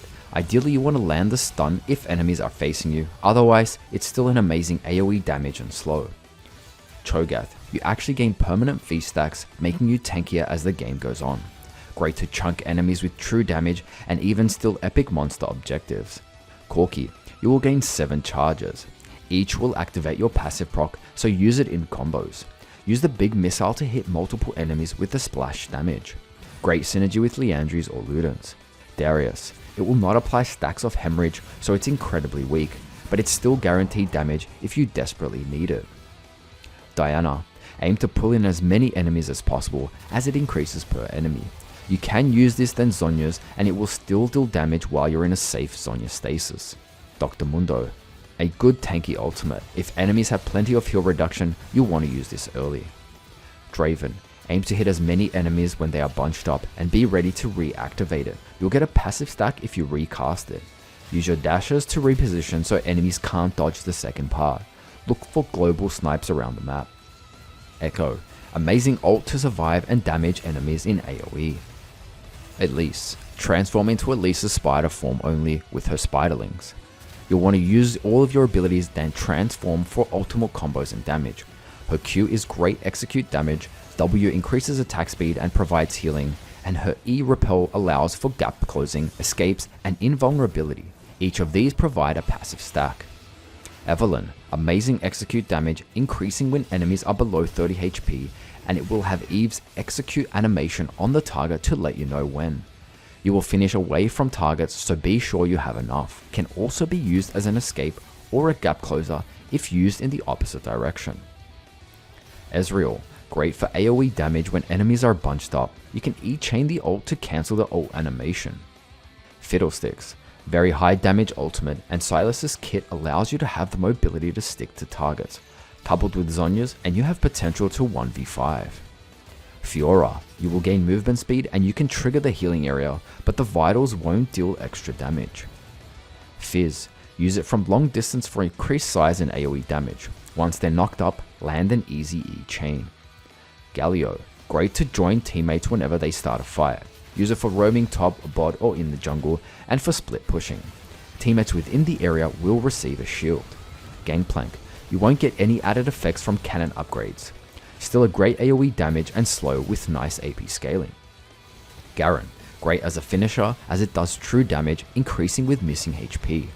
Nah, you'll be able to instantly cast this ultimate, which makes it as a great AoE ultimate to instantly engage, CC and damage enemies against terrain. Gragas, great long range AoE ult to either bring enemies towards Sylas or peel them away. Look to E-chain once enemies are displaced. Graves, decent ult, but it will push Sylas back after using it, so make sure they are either low enough or enemies can then retreat. There's a combo in the ult combo section to cancel this. Hecarim, amazing AP scaling. AoE damage and fear should be used as an engage, but just as useful as an escape. Be ready to land E-chain once enemies are feared. Fear lasts longer the further you travelled. Max range is a 2-second fear. Heimerdinger, you'll be able to choose any of Heimer's ultimate abilities. Q will have a big turret that deals damage over time, useful for zoning, taking objectives, and just general damage over time in teamfights. W is 4 waves of missiles which you can aim towards a single target or multiple targets by spreading them out. Has very long range, so it's also useful for snipes. E will hurl a grenade that bounces 3 times, stunning and damaging enemies from quite some range. Illaoi, this will not reduce the cooldown of your W. Since you can't spawn tentacles, this loses most of its effects, which means you'll only have the initial burst. Irelia, this applies Aurelia's Blade Surge marks when hit, but he can't actually apply the reset from his Q. Great damage from the initial burst, potentially dealing another chunk of damage if enemies touch the perimeter, so it can be used to force champions to fight you. Ivan, use Daisy early in a fight as she'll deal damage over time, and it will allow her to charge her knockup, which is on her 3rd auto attack. Janna, use as a peel to push enemies away from you and your allies, and the heal might come in clutch too. J4, use it to catch out enemies, especially immobile targets. Once inside the crater, it will be hard for them to dodge your Q detonation and E-chain. Jax, a tanky ultimate granting armor and magic resist, best used early in a fight. You'll also pick up his 3rd empowered auto passive once you activate the ult. Jace, you'll transform into Jace's ranged form. It's best to use all your basic abilities, transform to Jace, then all his abilities, before going back to Sylas if you want a combo. You could always just stay into Jace's form if you just want to poke from long range during a siege or defending a tower. Jhin, great to use for the slow, allowing your team to engage on enemies hit or as a finisher. The 4th shot crits for double damage, and all shots increase damage based on missing HP. Jinx, great as a finisher since it does more damage based on missing HP, or when enemies are bunched up for the AoE damage. Useful for long range snipes as it does more damage based on distance travelled. You can use it just as you're throwing out your E-chain to cancel their ult animation. Kai'Sa, you will need to apply Plasma to an enemy before you can cast this ultimate. You can apply a stack of Plasma with basic attacks and E-chain, or have nearby allies use hard CC to apply stacks of Plasma. Even if there are 4 stacks of Plasma on an enemy, you can't activate the 5th stack. Great for gut closing and general tankiness. Kalista, you'll be able to purchase her link in the shop for 0 gold from the beginning of the game. Hold on to this until you have a solid target, usually a tank, that can go deep in teamfights. Usually best on your jungler, but just as good on a top or tanky support. Although it's a great engage tool, you can always help the linked teammates by pulling them out of a bad situation. Karma, you get to pick any of 3 Karma's empowered abilities. Q for long range poke and slow, W for damage and potential root tether, which you can then use E-chain to CC lock an enemy, or E for speed ups and shields for you and your allies. Karthus, amazing ult that reliably hits 5 targets. Just make sure to use this in a safe area where enemies can't cancel your channel. Kassadin. You will only get one use of Kassadin's ultimate. This makes it quite weak for damage, as Kassadin needs a few charges before it ramps up in damage. Still a useful gap closer or engage tool if you're in desperate need. Katarina. Good AoE damage. Be ready to chase down enemies if they start running out of your ultimate with E-dash and E-chain. Use it to apply grievous wounds when needed. Kayle. Useful ult for the AoE damage and ability to make you or one of your teammates invincible. You can't use abilities once you activate it on yourself. Kayn. You need to mark a champ before using this, either with auto attacks or abilities. This is based on Kayn's current form. Shadow Assassin form grants extra cast range and exit range. Rast, the tanky Kayn, will deal a percentage of enemies' max HP and heal you for a percentage of the enemy's max HP once you leave their body. Kennen. You will apply Mark of the Storm. You have potential to stun enemies, however, you can only stun them once. Great AoE damage in teamfights when enemies are bunched up. Kha'Zix. You will have the upgraded effect if Kha'Zix evolves his ultimate, so you have 3 casts of invisibility and speed up. Each cast counts as a passive stack. Kindred. One of the liability ultimates that you must use carefully, or you risk saving an enemy and ruining you and your teammates' chances of picking up a kill. Kled. Great engage or escape tool. Unlike Kled, you don't need to mount your pet to use this. Cog. Only provides one use, so to maximize the effectiveness, use it as a finisher as it does double the damage when enemies are below 40% HP. Perhaps also useful to catch enemies in Fog of War as it provides vision. LeBlanc. You will steal LeBlanc's last cast ability, so timing this is essential. Q is quite weak as you won't be able to proc the mark, but it's still consistent damage. W is great for the AoE damage and to close distance, as well as the potential to return back to the pad. E deals damage and has potential to root a target, allowing you to potentially CC lock a target. Lee. The kick knockback can be used in synergy with your E chain for a guaranteed hit. Try to aim the kick target towards more enemies for extra damage and multiple knockups. Leona. It does not apply sunlight, but it's still considered a great long range stun or slow tool to engage. Lilia. Once you have stolen this ultimate, you will apply Lilia's passive when you hit enemies with your abilities, but it doesn't deal the damage over time passive that Lilia has. You need to have at least one enemy marked before you can use this. Aim to hit as many as possible, then cast this to put them to sleep. Lissandra. Great for the CC on enemies, single and AoE damage, and if used on yourself, a safety device with a heal based on missing HP and 2.5 seconds of stasis. Coupled with Zhonya's, you can be invincible for 5 seconds. Lucian. Great AP scaling ultimate from long range. You can E-dash and E-chain while channeling this and it won't cancel it, using it to reposition and stick to your enemies. Lulu. Remember to mouse over yourself before casting as it won't self-cast. Useful to save teammates and knock up enemies close by, as well as on yourself. Lux. Great AoE sniping tool to finish off enemies or hit multiple enemies when they are bunched up. Try to use either Q slow or E chain to CC them slightly, as this can be easy to dodge. Malphite. Amazing engage AoE knockup and damage ult with a huge gap closer, also a great escape tool. Malzahar. Good to lock down and suppress one target for you or your enemies to catch out. Be ready to use dashes and flashes to close distance. For clarity, you can steal his ultimate while his passive is up. Maokai. Great in teamfights to engage or disengage for the AoE damage and CC. Allows you to hit a guaranteed E-chain. Master Yi. Unlike Master Yi, kills don't reset your basic abilities. It's still useful to catch enemies or get away. Misfortune. Amazing when enemies are bunched up in tight areas around the map. Don't press anything, not even movement, once you channel this, or you will cancel it. Mordekaiser. Basically, you almost always want to use this after Mord if you're ever 1v1ing him, as you'll gain more stats. If you use this while in the Death Realm, it won't extend the duration. If you both choose to ult a different target, then it can be potentially a 2v2 in a Death Realm. Morgana. Great synergy with Sylas' kit, as he can get in very deep with E-dash and E-chain. Perfect synergy with Zhonya's. By the way, you can steal Morgana's or any other champion ultimate even if they have Morgana's E-Black Shield on them. Nami. Great peel ultimate and a decent engage for the AoE damage, knockup and slow. The slow increases the further the wave travels. Nasus. Unlike Nasus, it doesn't reduce the cooldown of Q. Great for tankiness and AoE damage over time, so use it when you're in between multiple enemies. It will still damage enemies if you're in Zhonyas.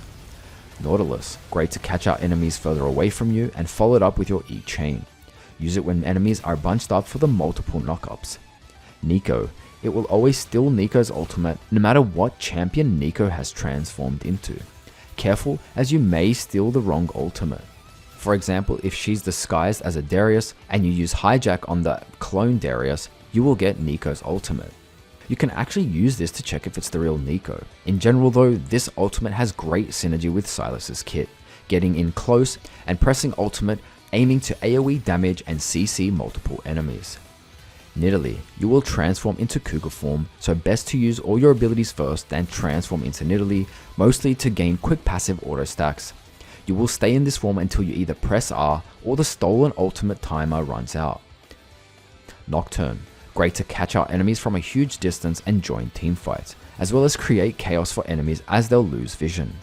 Nunu, if fully channeled, you can seriously blow up enemies with the AoE damage and slow. Either aim for enemies to be really close to you once you start channeling, or camp a brush, baiting enemies to come close. Remember to recast it just as enemies are about to leave the radius. Olaf, you actually gain Olaf's passive while holding onto this ultimate, which increases your armor and MR. However, you will lose it once you activate the ultimate. Once activated, it's great to avoid being CC'd and get deep into the enemy's backline. Orianna, you will basically become the ball, so make sure to get really close, preferably next to multiple enemies, before using this for CC and the damage. Ornn, this has 2 casts, gaining 1 passive stack from each. Use the knock-up and stun AoE damage to land E-chain, best as an engage in teamfights. Pantheon, great to join teamfights or engage, dealing heaps of damage, increasing in the center. Try to ping this ability so your teammates can anticipate you ganking their lane, knowing that you are in range. Poppy, great to knock up and land E-chain, or simply peel an enemy by knocking them away if you press and hold on to it for longer. Pyke, this has huge snowball potential, aiming to execute enemies once the execute animation appears. Qiyana, use it around walls and especially in tight areas of the jungle and the river, as the water area will activate the stun and damage. Good at chunking tanks with the max HP damage. Quinn, the first cast is great to roam, get to lane faster or even escape. The second cast can be used for some AoE damage, but you will automatically leave this form if you use an ability. Rakan, great to engage and charm multiple enemies. Rammus, best used early for the damage over time, and around multiple enemies when possible. Rek'Sai, you can only use it on champs who have been damaged by you within the last 5 seconds. Useful in moments you need to be invulnerable, catch enemies from distance, and generally finish off enemies as it does more damage based on the target's missing HP. Rel, you won't gain any passives that Rel has, so it's only used for the CC stun as it's very low damage. Renekton, great tanky ultimate with damage over time effects. Use it early and stick to enemies. You will damage enemies close by while you're in Zhonyas. Rengar, you obtain Rengar's passive on the next basic auto, so you can leap from range and close distance while invisible. Riven, best as a long range finisher as it does more based on missing HP. Decent for the AoE when enemies are bunched up. Use it with E-chain to cancel the animation. Rumble, amazing ult for the AoE damage over time, slows and general zoning ability.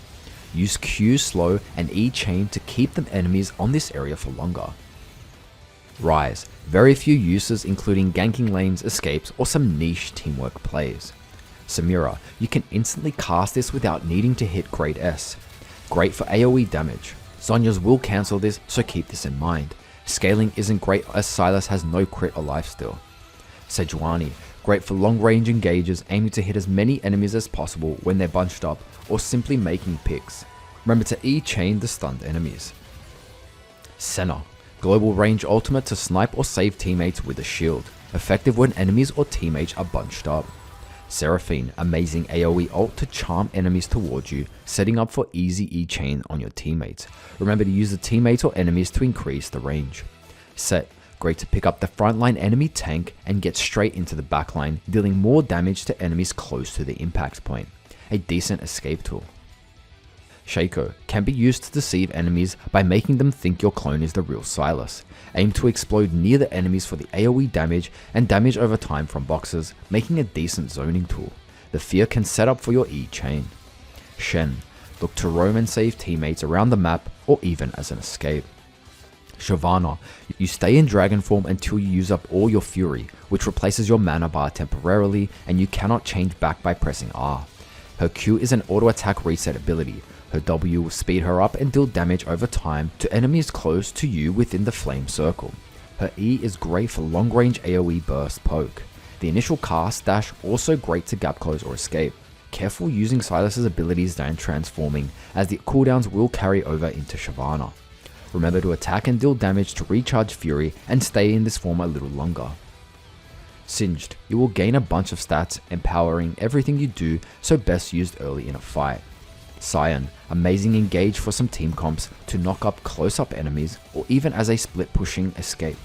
You will deal more damage based on travel time. You can steal Scion's ultimate while he's in his passive undead form. Sivir, movement speed for you and your teammates. Skarner, a single click target suppress to catch out and make a pick. You can't use abilities while you press R. Sona, great to AoE CC and damage multiple enemies. Use your dashes to get in closer. Soraka, heal is great as it scales nicely with AP and even more below 40% HP. Swain, very effective ultimate used to AoE damage and heal. Zhonya's Liandries, Rylai's and Spirit Visage all have great synergy with his ultimate. Syndra only throws 3 spheres, which you can't interact with. Even though you can't increase the damage by creating spheres, it's still reliable click target damage, so use it when necessary. Tahm Kench, decent way to join a team fight or make picks with your team. Remember to wait for an ally to join you, maybe ping assistants to let them know you are charging it. Talia, use it to join fights, just make sure you click it twice initially so you ride the wall. This can be a slight liability ultimate if not used correctly, as you could wall in your allies and get them killed or help enemies escape. Good zoning tool to block enemies from joining objective focused areas. Talon, this won't apply his passive, but all other effects work. At close range it's great for a 1v1 damage, or use it as an engage tool from long range to surprise enemies, even using the invisibility and speed up for an escape. Taric, amazing ultimate to make you and your teammates invisible, but it must be timed just as the fight starts, as it takes a little while to charge up. Teemo, you'll gain 3 to 5 charges instantly depending on how many points it are. Great zoning tool. Utilize this by shrooming objective focused areas. Amazing synergy with Liandries and other damage over time items. Thresh, a good zoning tool or use for damage if you can get in deep close to as many enemies as possible. Tristana, doesn't increase in range like Tristana's passive. Decent peel or use to finish enemies. You can use R then E chain so you get the damage from R but you still be on top of the target. Trundle, use this against tanky champs to steal their HP, armor and magic resist, in turning you making you tanky. Small damage over time. Tryndamere, great to go in deep and become unkillable. Just as your ult is running out, remember to save W heal to the end for some clutch survive situations. Twisted Fate, amazing utility with an almost global ultimate to TP around the map, making plays, joining fights, ganking lanes, split pushing, backdooring, or even getting to lane faster. Twitch, you'll gain 300 attack range and enemies behind that target will also be attacked within 850 range. It doesn't apply poison stacks. It still counts as melee attacks and you can proc on-hit effects from your passive and items like Lich Bane. Udi, you can only steal Phoenix Stance, and this will last for 2 auto attacks. Almost never recommended. Urgot, the first cast will shoot the chain, applying a slow and a little damage. Remember to recast when enemies are below the execute threshold. Then be prepared by dashing into more enemies to fear them. Varus, it won't apply the stacks of Blight, useful for damage and CC from long range. Aim for multiple enemies sponged together, as there may be a chance they also get rooted. Vayne, it will become invisible every time you use your Q. You'll also gain the AD and movement speed bonuses. Some outplay potential with the invis. Veigar, amazing single target ranged ability to execute enemies, and it's best used last. Vel'Koz, you won't apply his true damage passive stacks to enemies, but it's still very useful for the long range damage and slows. Veigo, always steals Heartbreaker regardless of the champion Vago is possessing. Vi, make picks from long range by closing distance and knocking up the target, as well as knocking aside and stunning enemies in the way. Victor, you will steal Victor's upgraded effects, amazing for the AoE damage and zoning potential as it follows enemies. Vladimir, best used early and when enemies are bunched up to amplify all damage towards affected targets. The early use will also give you enough time to receive the heal. Volibear, amazing for tower dives as it disables turrets for 3 to 5 seconds and provides you with bonus HP. Anytime there is an enemy top lane Volibear, look to roam and dive them with your top laner or jungle. Aim to jump right on top of them for more damage. Warwick, great gap closing ultimate to suppress a single target. If you have any movement speed buffs, it will slightly increase the range you can leap. Also useful for clutch fights when you need to utilize the healing from this ability, which is then best used right at the end. Wukong, great AoE knockup that can be cast twice. Aim to hit as many enemies as possible.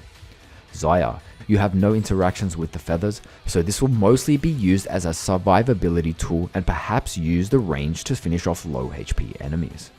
Xerath, great snipe tool from long range. Xin Zhao, a good tool to survive against multiple ranged champions when you want to single out one target. Utilize a knockback to make plays. Yasuo, you will need to E-chain a target or have your team use knockup or a displacement ability. Pay close attention to any AoE knockups or displacements on your team for massive wombo combo potential. You will not gain his shield, but you do gain his crit passive. However, since you most likely won't be building crit, you cannot utilize this. Yone, great ult to use on multiple enemies bunched up for the CC and damage. Also as a useful escape tool. Yorick, useful for duels in 1v1 for the damage over time. This is also great for a split pushing strategy. Yuumi, this may be a hard ultimate to obtain because you need to click target Yuumi, but she is usually attached to a teammate, making her untargetable. Be ready to instantly click her when she detaches or during her connection to another champion. Once activated, it's an amazing AoE wave of damage with potential to root enemies who are hit by 3 waves. Zac, can't attack or use abilities while you're bouncing around, so use all your abilities before you use this. You will drop chunks of green goo, but you can't heal off them. Zed, the Shadow ult will not mimic your abilities, but you can activate it again to return to the Shadow. Great early in combo to amplify damage. Ziggs, best used when enemies are bunched up for the huge AoE AP scaling explosion, increased damage to the enemies in the center. Use your CC abilities to make sure enemies struggle to escape the center. Zillion, remember to mouse over yourself before using this as it won't self-cast. Also great to save teammates when necessary. Zoe, only ever take this if you need a clutch blink to finish off an enemy. You can use any ability or active once you've traveled through the first portal and you will still return no matter what. Careful as this may even leave you in a vulnerable position since enemies will always know where you're going to return. Zyra, great for AoE damage and knockup in teamfights. Use your CC to keep them inside the area or use the knockup to guarantee your E-chain. Enemy ultimates to consider with item choices. I will quickly cover some champs, but you should keep in mind any other champions that allow you to abuse their ultimates with a specific item. Liandries and Corki's rockets. You'll have 7 rockets, each will apply the Liandries passive, possibly dealing AoE damage if nearby enemies are hit. Deathcap, Ziggs, or any high AP scaling ultimates. With huge AoE and AP scaling ultimates like Ziggs, you can seriously chunk enemies and even one-shot some squishies before the fight even starts, or completely stop them from completing objectives like Baron or Dragon. Magi's, Echo, or any other survival ultimates.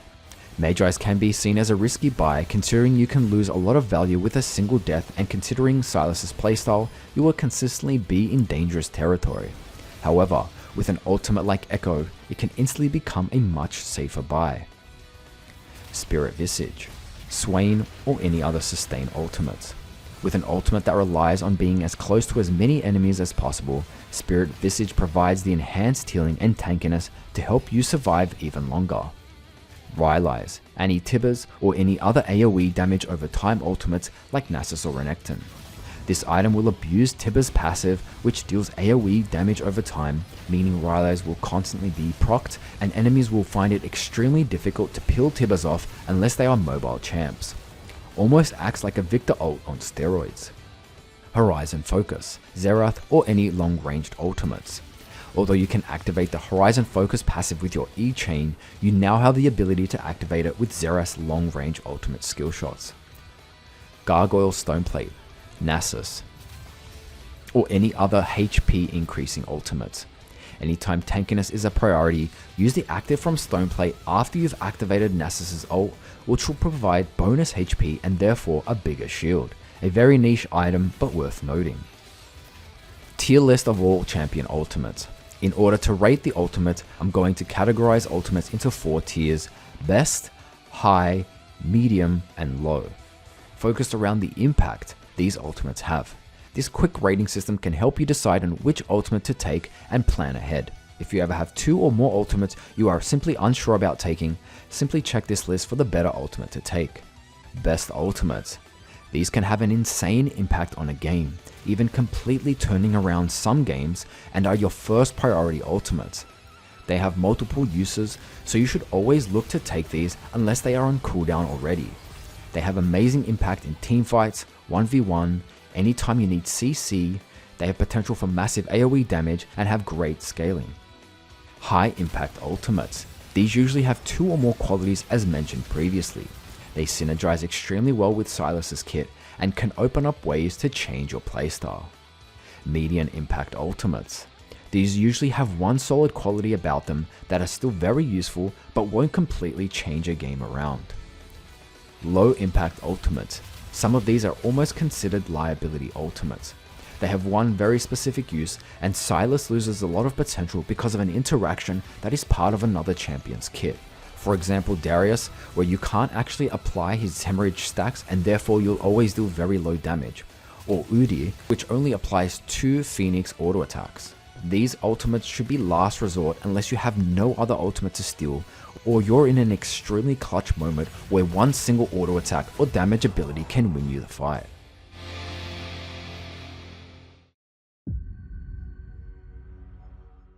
Early game laning phase. If your team decides to invade, you want to level your E.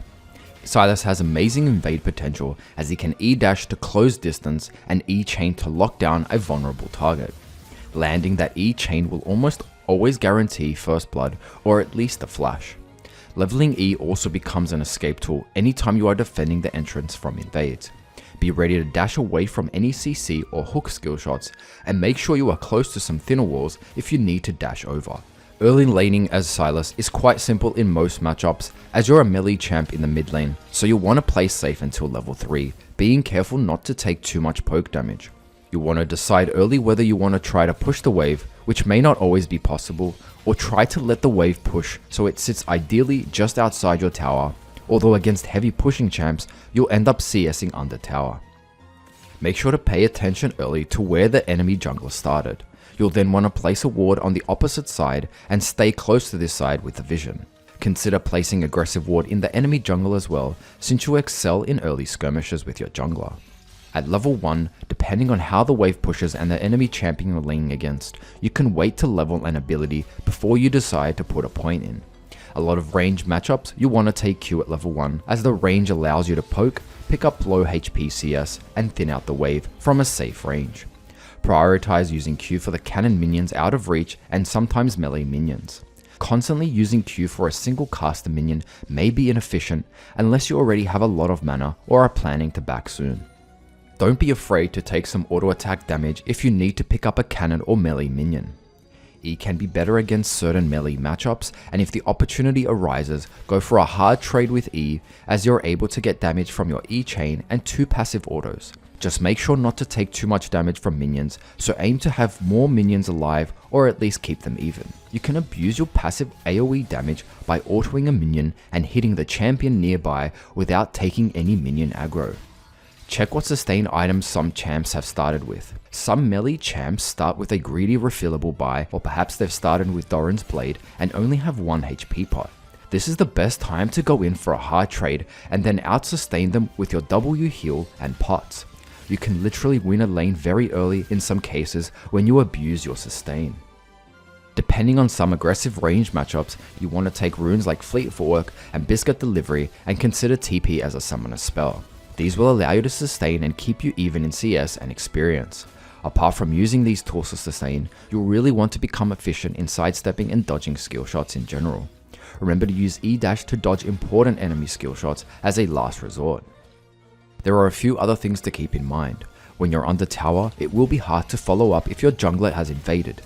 If you ever suspect this, perhaps if the enemy has an aggressive jungler, then you'll want to thin out the wave as best you can beforehand. If you have 2 to 3 waves stacked, you'll be forced to CS or risk losing golden experience if you try to help your jungler, which can lead to a heavy setback early in the game. Other times, freezing just outside your tower will open up opportunities for your jungler to gank you. You have amazing gank potential with your E-, W- and E-chain, and possibly more CC depending on your jungler. Sometimes your jungler will gank when you're level 2, so you want to take E second if you start at Q. Once the wave is back to even or you're level 3, you'll now want to consider going in for a trade. Because you've frozen the wave close to your tower, you now have a lot of distance to go in for a hard trade and even all-ins.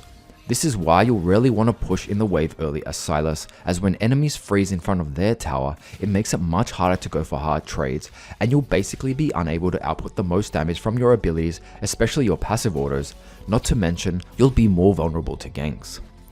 However, Sylas is quite slippery and you should practice some wall jumps and have escapes planned out when you anticipate a gank.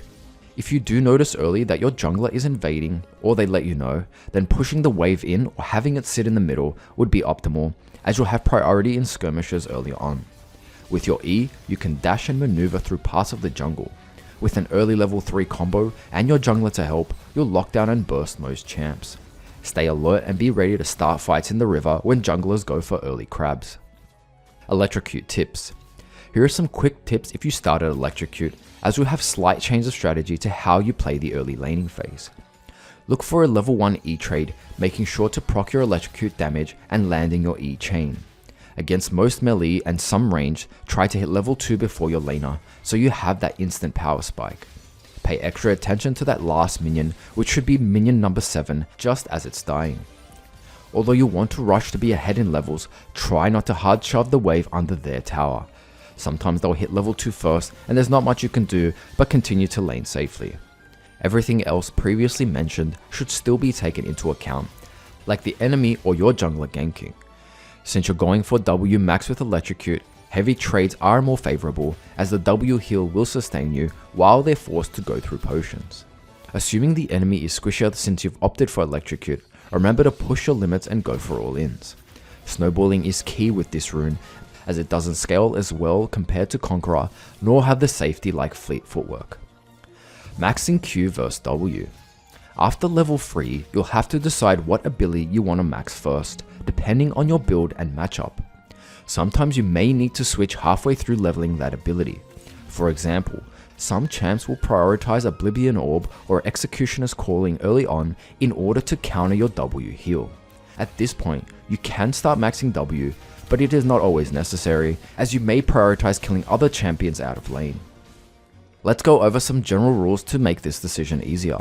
W max is usually great against melee champs or mobile champs that can easily dodge your Q detonation and are generally hard to lock down with E. You can go for hard trades and then end with W as mentioned in combos. Qmax is great against ranged immobile champs since it's much easier to land that Q detonation. Sometimes you want to wave clear against champs that are hard forcing you under tower, in which case Q would allow you to thin out the wave safely. There'll be more specific tips in the matchup section, but you can easily use these guidelines for most situations.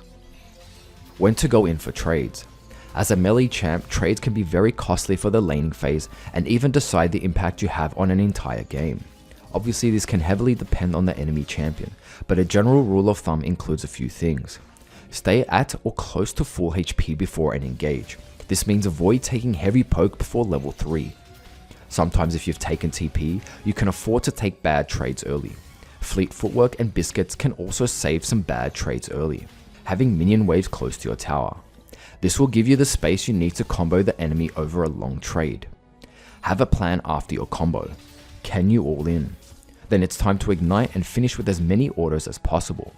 If you can't all in, make sure you factor in the damage you'll take after the trade from the enemy returning damage as you walk back.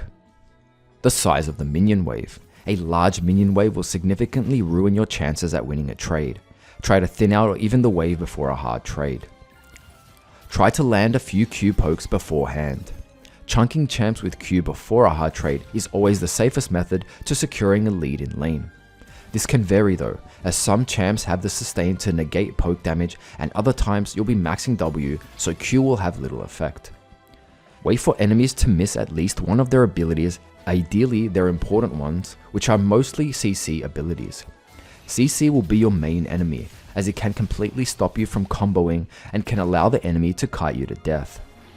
Against better players, you'll need to dash to avoid important abilities, then E-chain to go in. And a solid strategy is to end with W to maximize the heal, as explained in combos.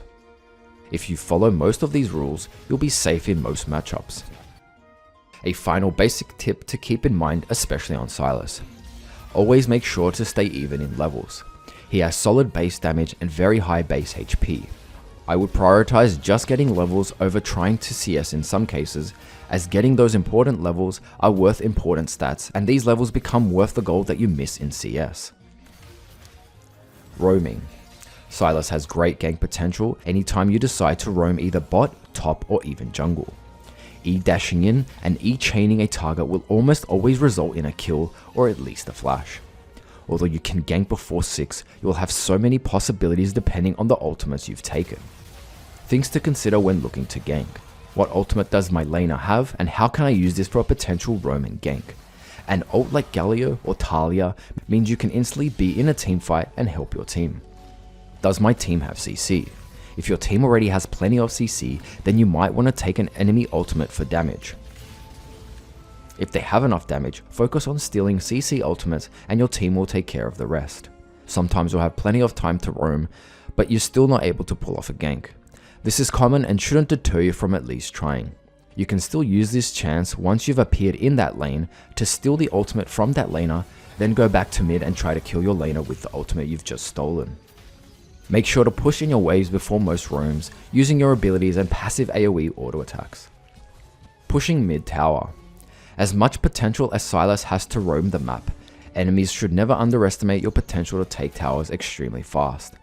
There will be instances where your laner will roam before you. When you're unable to follow your laner, or your team backs off after you spam ping them, just focus on pushing and damaging towers, using your passive auto attacks for additional damage. 2 tower platings is worth about a kill in gold, and you'll be closer to opening up the map by taking down their mid tower. Be prepared to catch out squishy vulnerable champs who come past through river or jungle on their way back from bot or top lane. Skirmishes. We mentioned earlier how skirmishes are mostly in your favor. Once you've reached level 6, this becomes amplified and you should force fights anytime you have the chance. Sylas really excels in these situations and you should look at opportunities to snowball the game and make plays, especially when you've just started playing Sylas. This experience will help you learn and encourage you to test your limits in future games as you slowly realize his potential to outplay. To summarize most of what we've already mentioned into common situations. If you're ahead, look to kill your laner, jungler, or push your lead by roaming. Force fights with your jungler in skirmishes whenever possible. Push minion waves in so your jungler has priority. Early fights around Dragon and Herald will favor you because you can adapt with different ultimate choices. If you're behind, safely farm by spamming Q, keeping in mind the points I mentioned earlier, especially staying close in levels at the minimum. Roam when you can and avoid dying to your laner anymore. Try to stay as patient as possible and be ready to set up if your jungler is ganking. Try to appear off the map and out of vision even if you don't intend to roam. Applying pressure may help your laners as the enemy mid will be spamming miss pings, consequently forcing enemy laners to play passive. These 2 conditions your team is even in gold and levels, so let's cover 2 more conditions. If you're ahead but your team is behind. Being considered as mainly an assassin, you need to focus on killing the enemy champion that is fed and has a shutdown. Assuming your enemy laner is behind, now it's time to spread your lead to lanes that are struggling. You're dealing plenty of damage at this point, so if possible, do what you can to output damage early so your teammates can pick up some kills on low HP targets. This doesn't mean you should engage and put yourself at risk, because you're still worth a shutdown, but allowing your teammates, especially late game carries, to pick up some needed gold will give you that late game assurance. If you're behind but your team is ahead, at this point you'll lack damage, but your E-chain and ultimate variety is still extremely useful. You have peel potential, so find out which of your allies has the best chance of carrying. Use your CC from Q and E and your ultimate to keep them safe from enemies close by. Don't be afraid to die in a fight if it means you can stall time and soak up enemy abilities, allowing your teammates to capitalize and deal more damage. Even simply going in deep to the enemy backline and forcing them to stay back while you W heal, E-chain them and Zhonya stall. This will give your carries a chance to output damage without much threat on them. It's not the damage from your abilities that's important here, but the 3 to 5 seconds of an unkillable threat from the enemy's perspective that will make the difference. Mid-game. This is Sylas's time to shine. You'll usually have 2 to 3 AP items, which is more than enough to burst most squishies, so be ready to catch out enemies. At this point, you should be looking to make picks with or without your team. A simple pick can really open up the game, giving your team the advantage to take objectives. This is also the time where you have amazing potential to 1v2, even 1v3, especially if you camp a brush and create an opening to ultimate combo 2 or more enemy champions. Even if you take out 2 enemies and get killed, it will hopefully allow for the rest of your team to pick up objectives and farm around the map.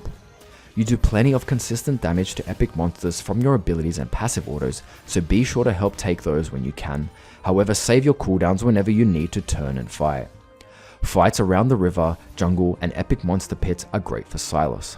Not only are champs grouped up, increasing your chance to damage and CC multiple enemies with teamfighting ultimates, there are plenty of brushes and lack of vision for mind games. Think of jungle areas as the ultimate fighting arena for Sylas, full of walls, different champ ultimates, and interactions to dominate. Anytime you have to force a fight, make sure it's around the jungle. Diving is an option if your team is ahead, especially if you can land an ultimate on multiple enemies and sustain with your W heal and then finish with a clutch Zhonya. Anytime you are struggling or behind, picking up farm in the side lanes is going to be a reliable way to stay relevant with gold and levels. However, this will put a target on your head, forcing 1 or more enemy champs to deal with you. You'll have the tools to 1v1 most champs, but if you feel you can't or you're outnumbered, you may have to find a way to escape or stall for your allies to come and help. Practice and plan areas around walls to dash over. Take advantage of areas like the alcoves, river or jungle whenever you're looking to farm side lanes. If you're ahead but your team is behind, Sylas does have the potential to split push, and at this point, something like a Lich Bane could be your one ticket to a comeback, helping you take towers extremely fast. Attracting 1 or more champs to come and deal with you may just open up the map, allowing your teammates to capitalize on objectives and finally win a fight on their own with a numbers advantage. Remember, you are playing assuming your team is behind at this stage, so plays like this are your best chance, as it will only get harder from here on out. Look to punish enemies who try to dive you or your team using your ultimate and CC from Q and E to stall. Although this is hard to control, I would advise making picks in some areas you have priority, like in the jungle. Tips for 1v1s. Although the combo section provides plenty of information about dealing optimal damage, every enemy champ is different and every player behind them is unique. Therefore, adapting will always be the most valuable method when it comes to being successful on a champ like Sylas. Here are key points to keep in mind when 1v1ing in side lanes. Your Q detonation is your highest damage, especially if you max Q early, so you'll always want to use this when you can to guarantee the damage, preferably when enemies are standing still or you've landed your E chain. W is always best towards the end because it heals more depending on your missing HP. Use your E dash to dodge important skill shots. Also, if you're next to walls and you can already tell the enemy is stronger, be ready to E dash or E chain to escape.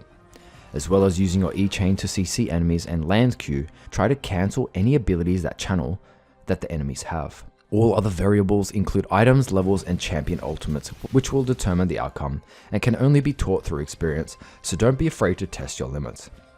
You don't always have to fight to the death. Some enemies have great escape ults, so anytime during a 1v1, if it's clear the enemy is stronger, be ready to escape with their ult.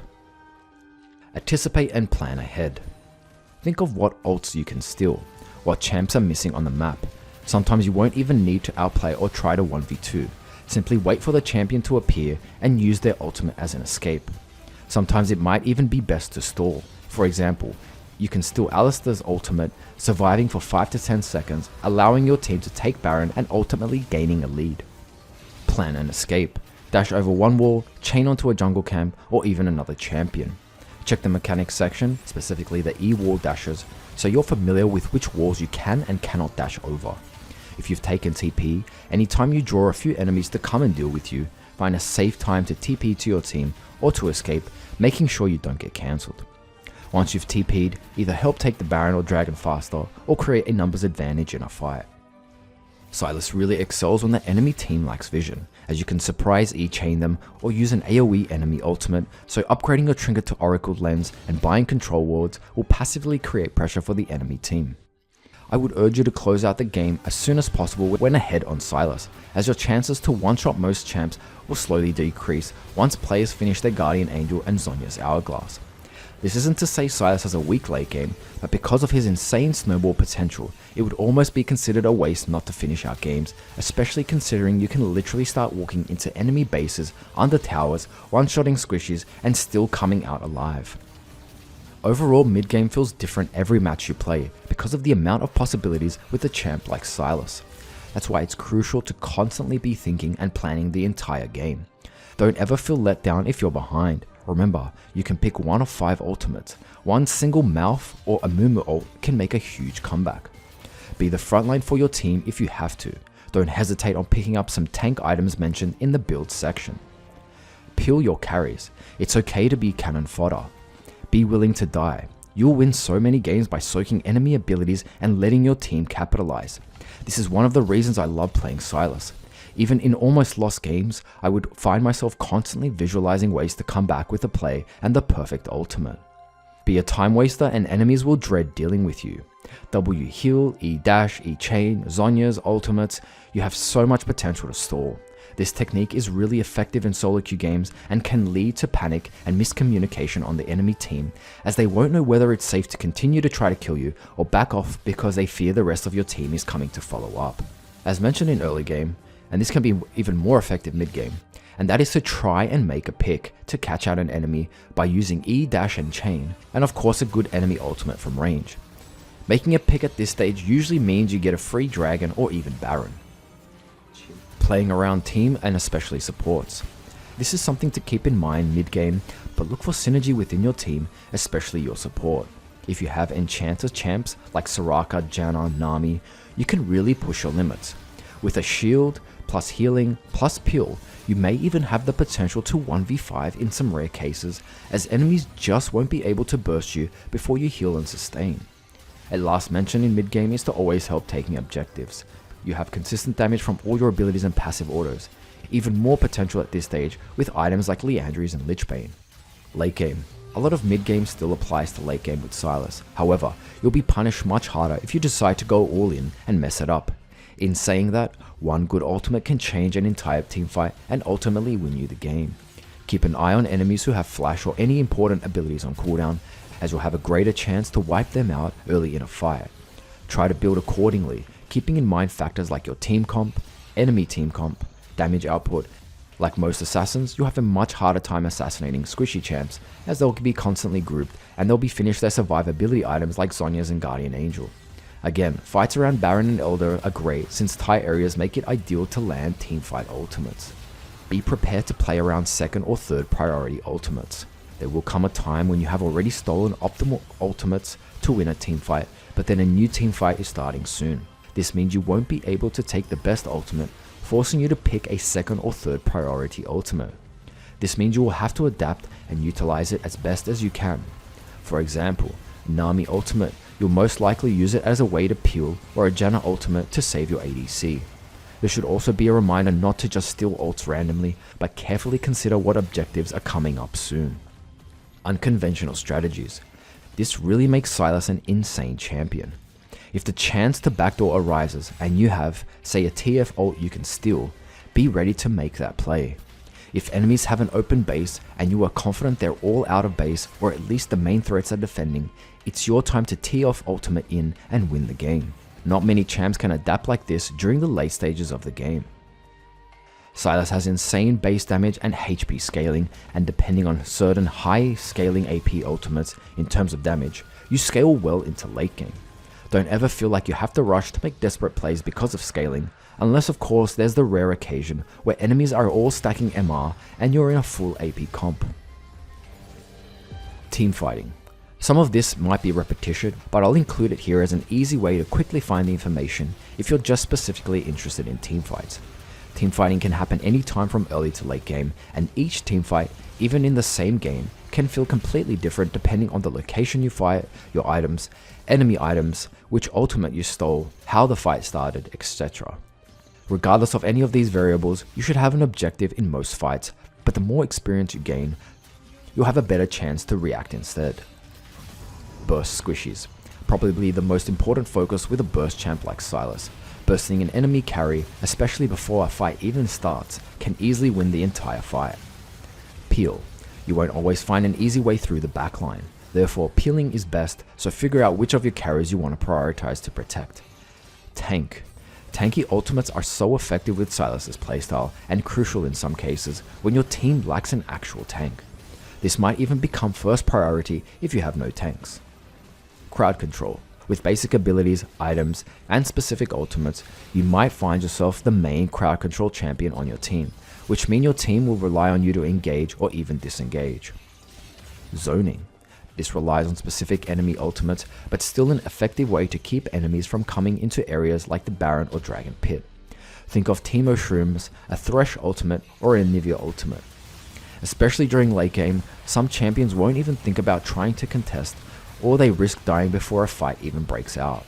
Stalling. As mentioned earlier a few times, your potential to stall is insane and can be impossible for enemies to deal with. As well as your W heal Zhonyas and some enemy ultimates like Kayle or Echo, if you have more heals and shields on your team to rely on, you'll basically become unkillable.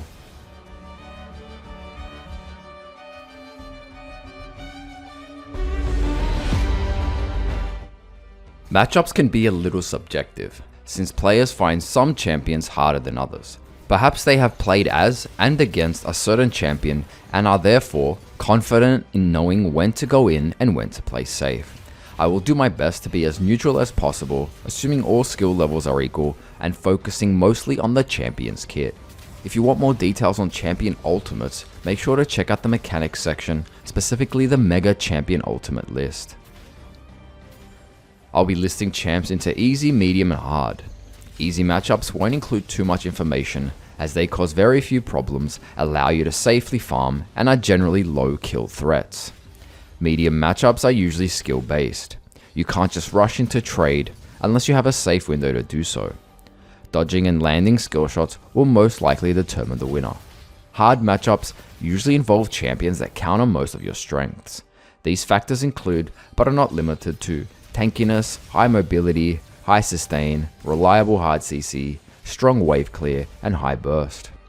Solutions will include strategies to play against a specific champion, different rune suggestions, specific item buys, abilities that threaten your survival, and windows when it's best for you to trade or even go all in.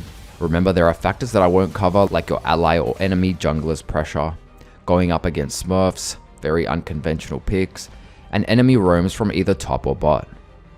I will be prioritizing newer players in this section, since many of them simply don't know what a lot of the champions are capable of, but experienced players can still learn a handful of valuable tips. By quickly covering important enemy abilities, a newer player doesn't have to spend time playing every champion in the game to understand what to watch out for. I will be mainly discussing the matchup through laning phase, including pre-6, level 6, and a little post-level 6. Before each section of the matchups, I'll be recommending runes, items, ability priority, and other tips. You should still purchase mythics based on more than just your laner. For example, if you're up against Ahri, but the enemy team has 4 tanks, you may want to consider Conqueror with Liandries over Electrocute with Rocketbelt or Ludens. I'll be talking a little faster in this section since there are quite a few champions to mention. Unless mentioned in specific matchups, a good rule to remember is Q max against range targets and W max against melee champs.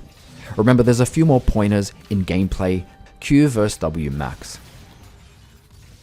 Easy. Before we get started on easy matchups, let's cover a few points.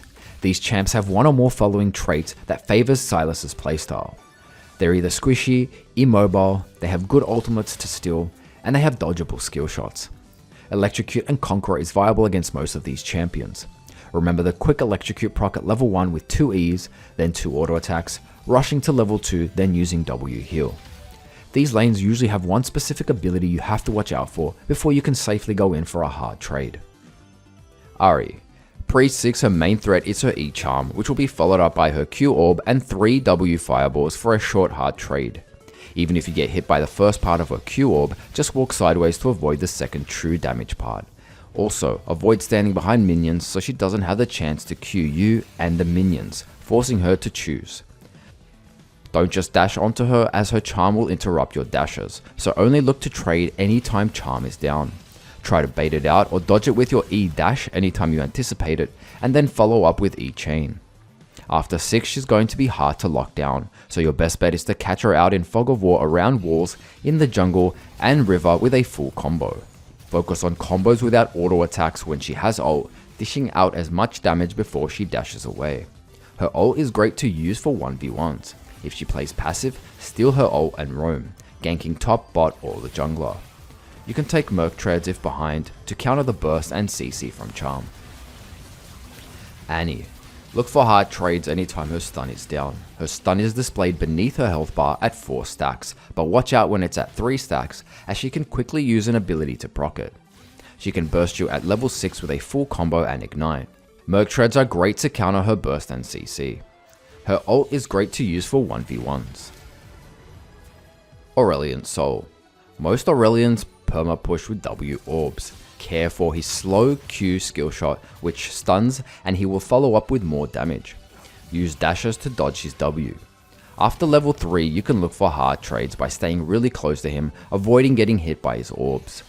His main threat comes from roams using his fast travelling E. Try to ward behind river walls and some control wards in river brushes.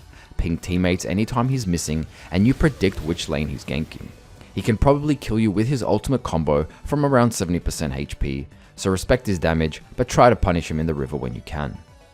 His ult isn't amazing for 1v1s, as it actually pushes enemies away, but you can use it as an execute from long range or use it to escape by peeling enemies off when you're getting ganked. Azir. Just respect his range, early laning with his Q poke and W soldiers, staying out of soldier auto range. Safely farm until level 3. When he uses Q, it's pretty safe to hard trade and he'll do almost no damage if you stay off his soldiers. At level 6 he can kite and peel you off with his wall. Just don't get baited as he may try to sweep you under his tower. He can always decide to play very safe, in which case you can look for roams. Merc Treads are optional if the enemy team is AP or CC heavy.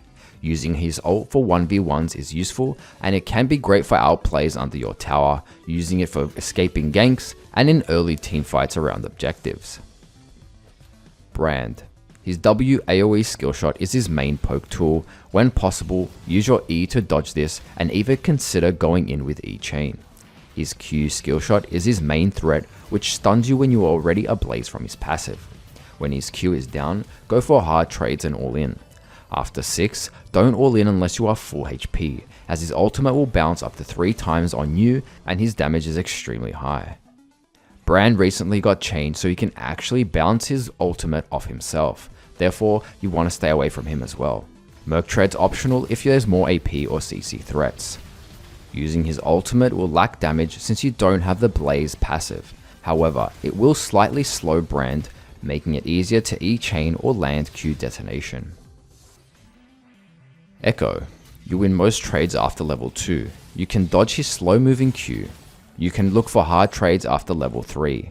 Avoid allowing him to proc his passive on you, which activates after he lands 3 autos or abilities. Care when he moves out of sight, as he's likely charging his W AoE stun and slow field. Most Echoes will start hard pushing with Q very early, and you should max Q to counter this push, but maxing W is still better for trades. After level 6 you have a high chance to kill him, especially if you avoid his telegraphed ult damage AoE. Basically stay away from his shadow clone unless you can tank the damage and even ignite him before he uses it to reduce his healing. Merc Treads if he gets ahead and there are more AP threats. His ult is actually really amazing for 1v1s and teamfights in general. Whoever uses this first in a 1v1 will almost always lose. If it's going to time out, remember to use it for a free back. Simply back, buy items as fast as possible, and press R to return before the shadow follows you to base. Fizz. Aim to beat him to level 2 and then go for a hard trade. At level 3 it will be close, but you can E-dash and avoid his E-jump, then E-chain back in. Best bet is to Q-poke, go for quick trades if he engages and back off. You will win trades later when you are close to maxing W.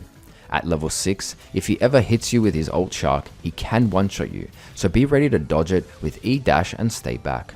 There is a small window where Fizz can E-jump and completely avoid you stealing his ultimate, so watch out for that. His ult is great for 1v1s, but you should only use it once he has used his E-jump. Moke Treads can help reduce his burst damage, so consider this if there's more AP or CC threats. Early Stopwatch can help you win early fights, negating his ult and E-jump damage. Lysandra. Stay far behind minions or to the side of them to avoid Q poke splash damage. Her W root counters you anytime you get close and she can just E away. It can even cancel your W. You can interrupt her E with E-chain, but that depends on Lys timing her E. When her E is down, you can go for a hard trade. Aftershock Lys is much tankier than Electrocute Lys. She's not much of a threat on her own, but she has amazing CC chain set up for her jungler, and this is amplified when she's level 6 with her stun ult.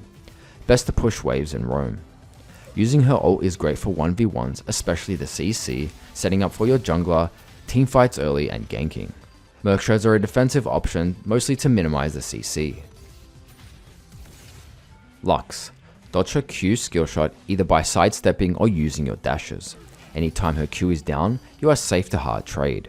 Watch out anytime she's low HP, as she may try to bait you with her W shield, and especially if she's taken barrier. She can choose to play really safe with her E wave clear. Consider roaming, as you have a lot of pressure in the river if she decides to leave lane. Merc Treads are viable if they have a heavy CC team. Her skill shot ult is great to use for 1v1s. Just try to CC her first with Q slow or E chain. Try to be on the lookout for any snipes around the map with the long range, whether it's low HP minions, jungle buffs or epic monsters. Malphite. Pre-6 is not a kill threat, but he will spam Q-poke and it will add up, especially with Arcane Comet. Taking biscuits and tonic for HP regen will counter his poke and he'll go Try to consistently poke him while his passive shield is down to keep it on cooldown. It will regen every 10 seconds.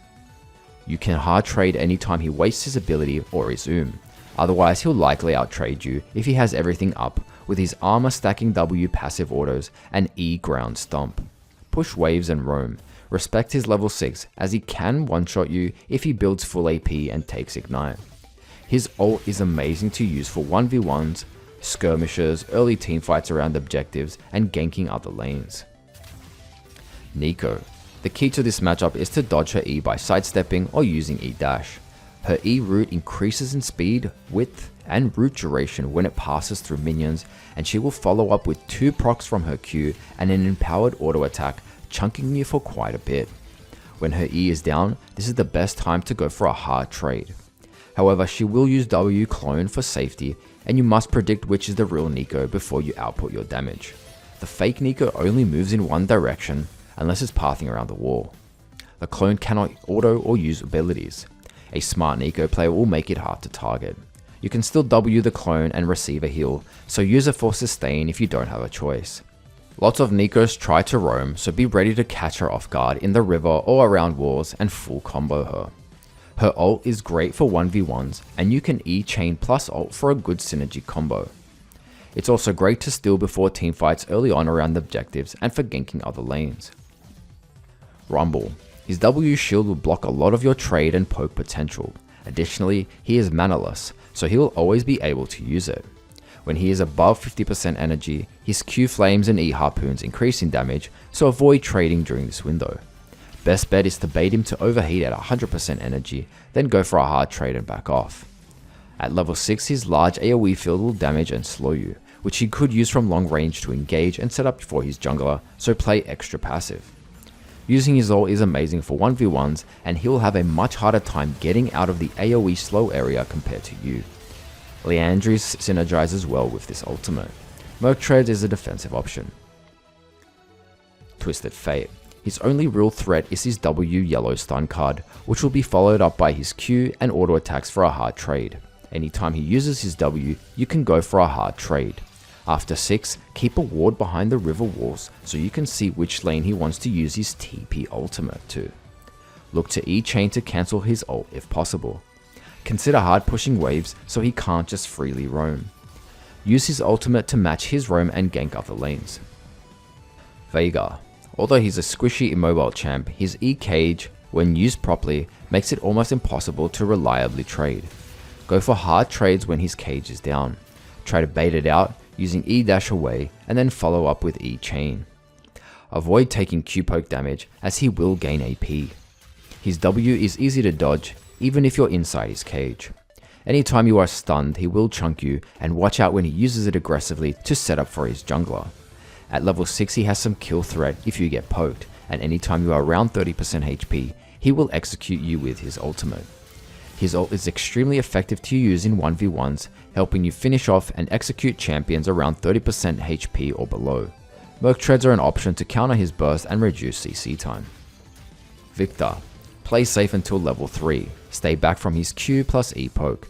He will likely go if he spams this, so just sustain and look to trade when you're level 3. Try to Q poke him as much as possible. When going for a trade, save a dash to avoid being stunned in his W field, maybe even attempt to E-chain out of range. Depending on how he places it, you may need to just back out or keep on the attack. He'll hit his first power spike when he upgrades his E to deal extra damage, which is when he's reached 100 passive stacks. Make sure to avoid the second part of his E laser when it's upgraded. As long as he doesn't pick up kills or assists, he'll usually upgrade sometime after level 6. At level 6 he has kill pressure with his burst, but only if he's poked you down. His ult is amazing to use for 1v1s, and you can look for a combo anytime you can E-chain onto him. Victor's true strengths come later on when he has all his upgrades and 3 or more completed items. Xerath. He is all skill shots, so dodging is essential to winning lane. Use dashes to avoid his Q beam and W circle AoE skill shots, especially in the center as it does extra damage. Stay behind minions so he can't just easily get an E stun on you. Anytime his E is down is a good window to look for a hard trade, but you can force bait him using E dash to dodge it and then E chain onto him. His passive allows him to gain mana from his next auto, and he gets extra mana when he attacks you. Anytime he's he may be tempted to auto attack you, so it might be a useful time to use it as a chance to E dash onto him. At 6, his poke potential depends on his accuracy, so be sure to stay healthy. Most Xeraths play extremely safe, so your best bet is to roam or catch him around river. Using his ult in 1v1s is actually really effective because of the scaling. You can hard trade with him to about 30% HP, and then depending on your accuracy, finish him off with his ultimate. Merc Treads is a defensive option to reduce damage, CC, and the extra movement to help in dodging. Medium matchups. Let's cover a few general tips for medium matchups. These lanes are mostly skill based, meaning they can go either way depending on factors like experience and how well you dodge and land skill shots. Electrocute and Conqueror are still viable here, but Footwork is the safest choice. If you're ever unsure of when to win trades, a safe bet is to wait until you're level 9, when you have max W and can win most trades. Staying up in levels is important even if you fall behind on gold and CS. Also, if you can't win lane, remember to take the useful ultimates mid and use them around the map. Akali. She will win trades against you with her Q and auto procs. You'll need to bait out her Q and W shroud and back off while she's stealth. Once her W shroud is down and she's low on energy, that's your window to go in for a hard trade. Stay behind minions to avoid her E. At level 6, she can dash towards you, but she needs to target you. Merc Treads are a great defensive option. Her ult is great to use for 1v1s. You can use W to stick to her during the first dash of Akali's ultimate, which can save you from dashing too far away. If she takes fleet, it might be best to max W, since she will heal from your Q poke. Anivia. Her only threat is her Q, which is a slow moving skill shot that stuns, and she'll follow up with bonus damage from her E and auto attacks. You can easily dodge this with sidesteps or using your dashes. Go for hard trades when you hit level 3. She has an egg passive which revives her once she loses all her HP. Let your jungler know and keep a timer when it's down. It's a 4-minute cooldown. Watch out for any type of egg baits, perhaps under a tower or stalling for her jungler. Her W wall can be easily dashed over. At level 6 she will just perma push the lane with her large AoE ult, which is then best to roam if she chooses to play safe. Her ult is decent for 1v1s, especially if you can CC E chain her on top. It will keep going until you turn it off or go Corki, which is sometimes considered an easy lane. Respect his early Q poke and consistent damage from autos and E Gatling gun. At level 3 you can look for a hard trade. Just save your E chain to gap close once he's used his W dash. His ult is just a long range poke. His third ult shot is a big one, so avoid it if possible, which deals extra damage and increases explosion range, so don't stay too close to minions. His massive gap closing, knockback, AoE damage and slow passive is what makes him a true threat, and you should almost never fight him while he has this passive, which is usually displayed under his character model with about 3 to 6 missiles. He must use this package within 1 minute or he loses it. Be aware that he'll likely look for roams, so ping your teammates whenever he picks it up from base, which is every 8 minutes. You actually get 7 rockets when you take his ultimate, so it's decent for combos, poking, and adding passive stacks. This synergizes with Liandries burn and Ludens proc. Diana, sometimes considered an easy lane. She can outtrade you with her W shield, as it will soak up most of your combo. You'll have to bait her W if you want to win trades. Her Q poke will chunk you eventually, so avoid being hit as much as possible. If you are hit, stay back or she'll be able to E-dash twice to you. Winning lane will be difficult early game, so just play patient as you'll start to win trades when your W is maxed at level 9. Diana lacks escapes, so try to set up the wave next to your tower and be ready to E-chain her to set up for your jungler. At level 6 she can and will go for a full combo anytime you get hit by her Q, or she has a jungler nearby. Her ult can interrupt your dashes. Her ult is amazing for 1v1s for the CC to stick and damage. Kassadin, his Q is his only safe poke tool early on. He gains an AP shield from his Q, so you should always wait until it's down to combo him. If he uses Q on you, force him to miss CS. His W is an empowered auto, so he'll use it anytime you get close. His E is an AoE in front of him, but it's only active once it reaches 6 stacks, which he gains from anyone using abilities around him. Once he's level 6, he's hard to kill and you need to respect him, but you can still kill him with a full ult combo. When you steal his ult, you'll only gain 1 charge, making it very weak for 1v1s. However, it's a great escape tool, or perhaps if you need one small dash to finish him off. Katarina, which could also be considered a hard lane. Her Q is her only form of poke. Avoid standing next to daggers, this is where most of her damage comes from, along with autos. Your W is important for guaranteed damage, as her constant E-dashing on daggers makes it hard to hit Q detonation. Although this might be a medium lane, her threat comes from constant roaming. Make sure to ward and ping teammates when you predict her ganking. You can cancel her ult with E-chain, so always save it for this. Because her ult applies grievous wounds, you shouldn't rely on W heal to save you when you're low HP. Prioritize clearing waves, forcing her to stay mid to clear, or be ready to match her roams. Her ult is decent for 1v1s and she cannot cancel you. Malzahar, which can also be considered a hard lane sometimes. Anytime he E-space aids the minions, you can go for a hard trade. When going for a trade, make sure to remove his shield with either Q poke or auto attack him first. Make sure to kill his minions to slow down his push. Q max to one-shot his voidlings.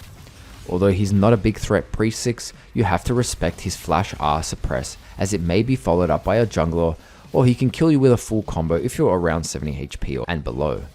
Consider pushing in waves and roaming. QSS may need to be purchased after laning phase if you anticipate he'll ult you in a teamfight and you're a main carry, but it's not 100% necessary. His ult is great to use for 1v1s, jungler setup, and ganking other lanes. You can use it to guarantee your Q detonation damage. Orianna. Play safe before level 3. Avoid being too close for her to Q ball poke you, as it will be followed up by her AoE slow W field and her empowered autos from her passive.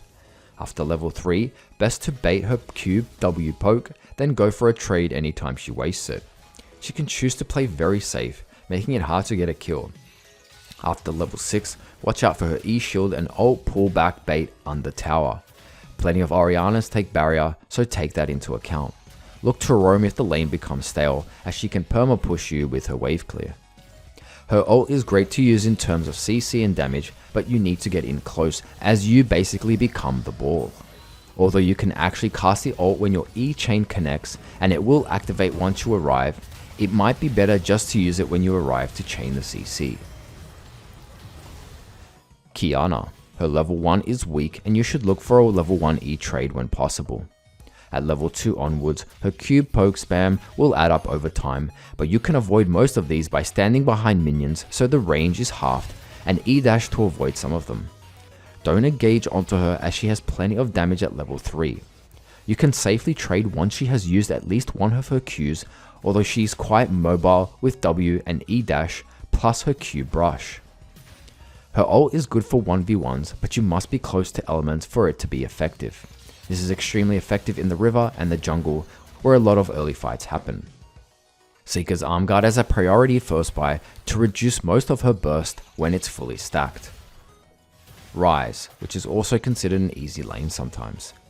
Stay behind minions to avoid his Q poke, and stay away from minions if he tags you with his E. He will likely push in the wave constantly, but he goes pretty early.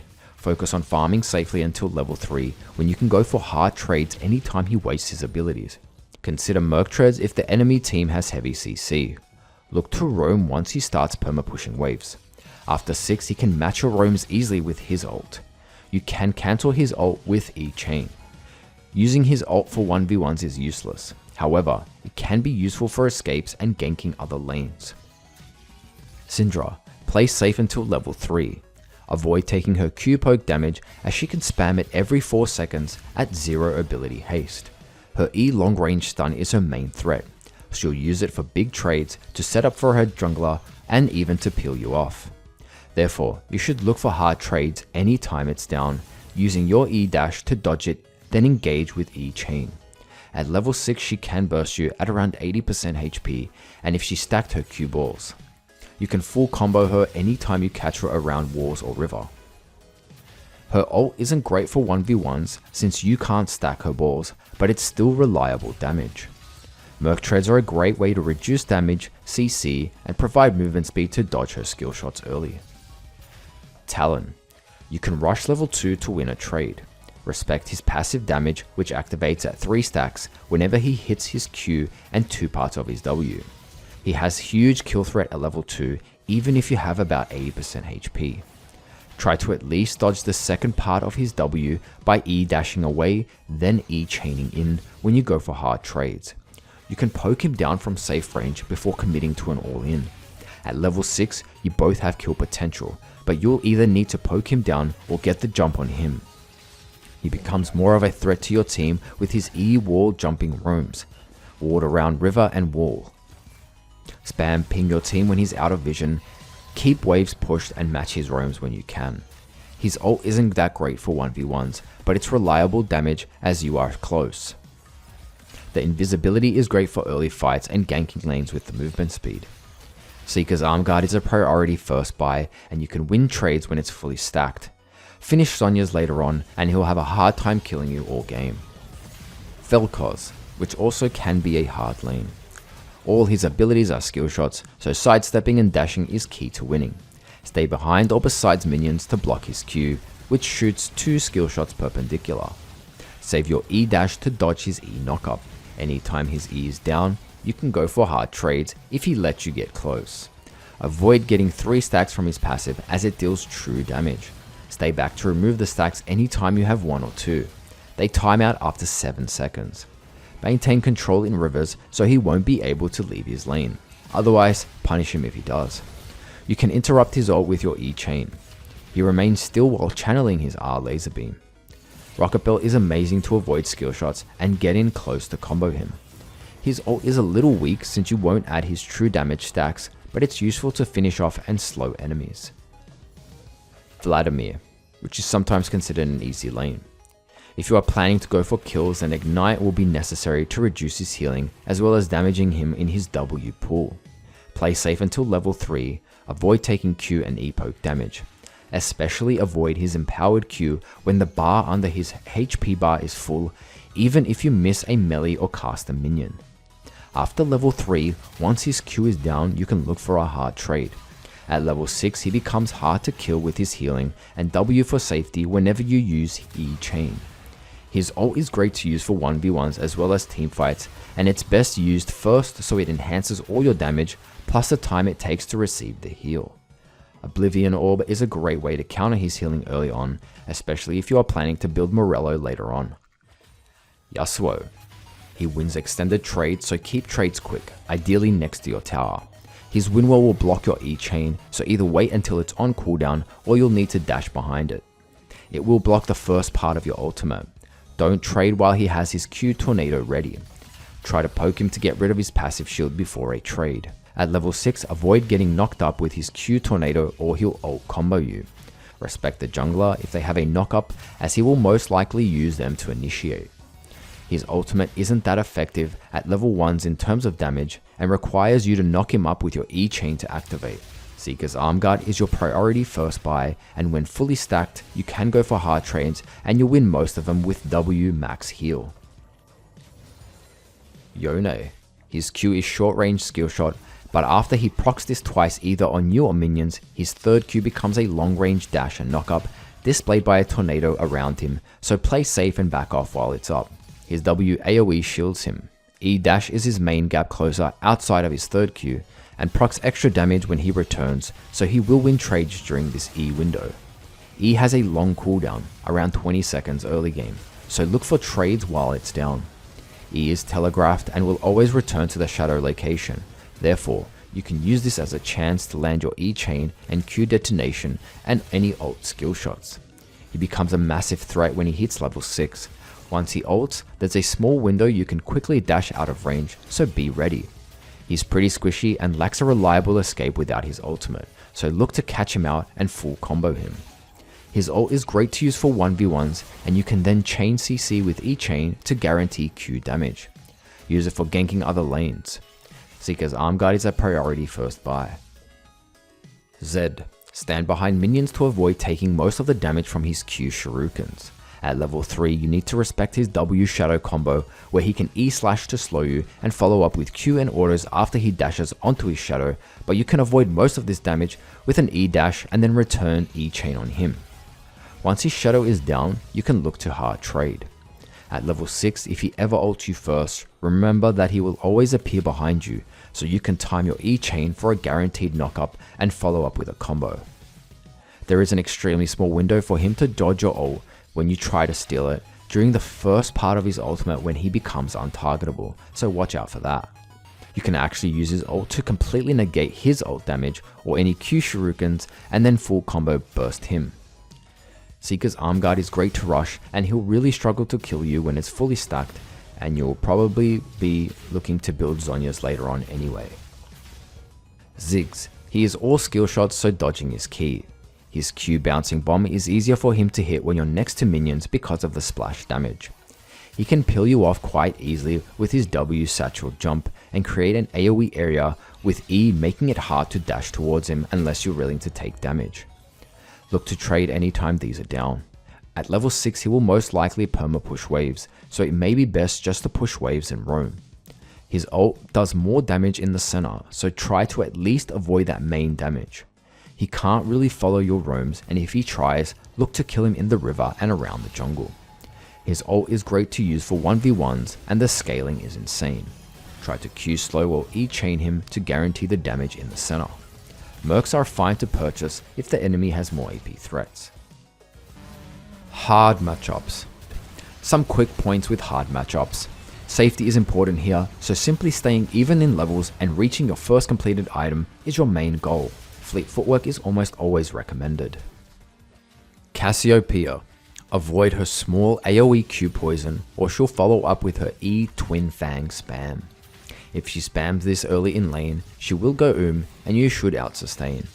Her main threat comes from her W Miasma, where a large poison field would slow and stop you from using any dash ability, aka being grounded. This means you can't use your W to heal. After level 3, one of the only times to safely trade is when her W Miasma is down and using your E dash and E chain to engage and dodge her Q.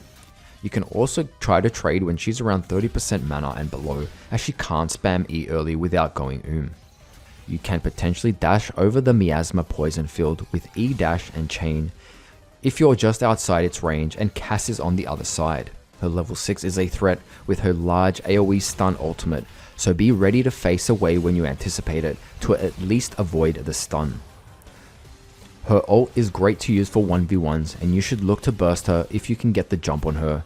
Just avoid being stunned or she'll counter combo you. Merc treads are a great defensive option. Galio. His WMR passive shield blocks AP damage and his kit makes it hard to engage on him. Unless he wastes his W taunt and E dash knockup, you will be CC chained and have a hard time getting off your combo before he outtrades you with his burst. You can E dash away while he is charging his E dash or channeling his W taunt area, then E chain back on to cancel the taunt. Your best bet is to play safe and keep up in farm. At level 6 he will look to roam using his ult to enter fights. Be ready to steal his ult and match his roams. There's a small window to cancel his ult with your E chain just before he flies up, but you must be close. Aurelia. Play safe before level 3 as Aurelia outtrades you in extended auto attack trades. After level 3, she only wins trades if she lands her E, which is telegraphed. Save your dashes to dodge her E. Once her W and E is down, you can safely win the trade and go for a kill if you've taken Ignite. She can all-in you at level 6 from 100 to 0. Your best bet is to play safe, quick W trades and wait for ganks. Her ultimate is decent for 1v1s as it has AP scaling and you'll double the damage if she walks into the perimeter.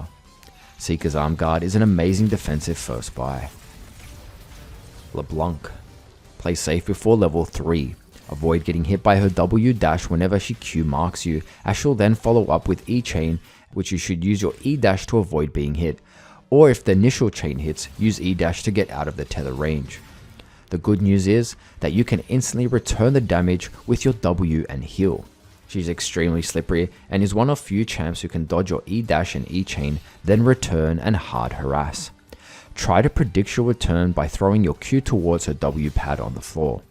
At level 6 she can use one of her 3 abilities twice in a row, which means she can burst you with a full combo. She struggles to push waves unless she uses her high damaging W ability, in which case you can now safely trade with her. Merc treads is a defensive option to counter her burst and CC. When stealing LeBlanc's ultimate, you will only take the last ability she uses. Her Q is low damage, but it's long range and reliable. Her W is decent AoE plus a great way to gap close. Her E is long range CC, potentially allowing you to CC lock her. Lucian. Play safe until level 3. Try not to align with minions and Lucian or he'll Q poke you from range. Keep your distance as he can dash in auto range and then pre-6 combo you for a huge chunk of damage. Even after level 3, it's very risky going in for hard trades unless he wastes his Q and E. Try to poke as much as possible before going in for trades. At level 6 he can kill you with a full channel ultimate. You can cancel his ult channel with E chain. Anytime you get the jump on him around a wall or in the river, you can one-shot him after level 6. His ult is amazing to use for 1v1s and long range poke because of its AP scaling. Remember to use your dash to stay in line with the enemy while the ult is still going. Seeker's Arm Guard is a priority first buy, and once it's fully stacked, you can look for trades and even all-ins, probably after level 6 or so. Pantheon. Play very safe and out of his W stun range, which he can then follow up with his combo. He will outtrade you if you get close with his quick cast Q spear and negate your damage with his E block. Especially watch out when he has full 5 stacks under his HP bar, as it will amplify his Q, W and E damage and effects. You can interrupt his Q charge with your E chain, but it's not reliable. Stick to Q poke combos. Even at level 6 he can counter your roams with his Starfall ultimate. If you can catch him channeling his ult for the first 2 seconds, you can interrupt it with E-Chain. Anytime he Starfalls on you, it will be telegraphed on the floor, which means you can time it with your Q detonation and E-Chain. Roam before level 6 is your best bet to get a lead. Ping your teammates when he's level 6. Ward around river walls. One of the few melee matchups you want to max Q for poke, as you'll rarely get in close to W trade. You can use his ultimate engage in a 1v1 against him, but only if you're ahead. Just use it for roaming and ganking other lanes. Seeker's Arm Guard is a first priority buy to survive his burst. Zoe. Her main threat is her E sleep CC. Once you're hit, she will follow up with Q poke and empowered autos, which will chunk you for around 50% HP very early in lane. Stay away from walls, especially if you don't have vision of her, as walls extend the range of her E. She might even be charging up for a long range Q, as it does more damage the longer it travels. Keep an eye on her W spell, which is displayed next to her HP bar. Careful when using your summoner spells, as she may use them against you. You can try to dodge her E bubble with your E dash. Once her E is down, you can safely E chain in and hard trade. At level 6 she has a dash for gap closing. However, she will return to the initial portal, which means you can get a guaranteed Q detonation. She may choose to play really safe by clearing waves, in which case you can look to roam. Stealing her ultimate is almost pointless unless it's used to finish her off in a clutch fight. Mercs are a solid defensive option. These are one of the rare matchups where I would recommend taking Cleanse or TP as a summoner, as if you've taken Ignite as a summoner, you're essentially giving her 2 Ignites to kill you.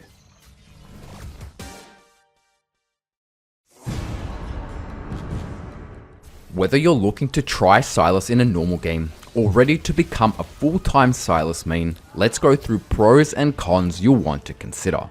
First, we'll discuss his strengths, basically reasons you want to pick and learn Sylas, and then we'll go over weaknesses, and I'll mention tips to combat those weaknesses.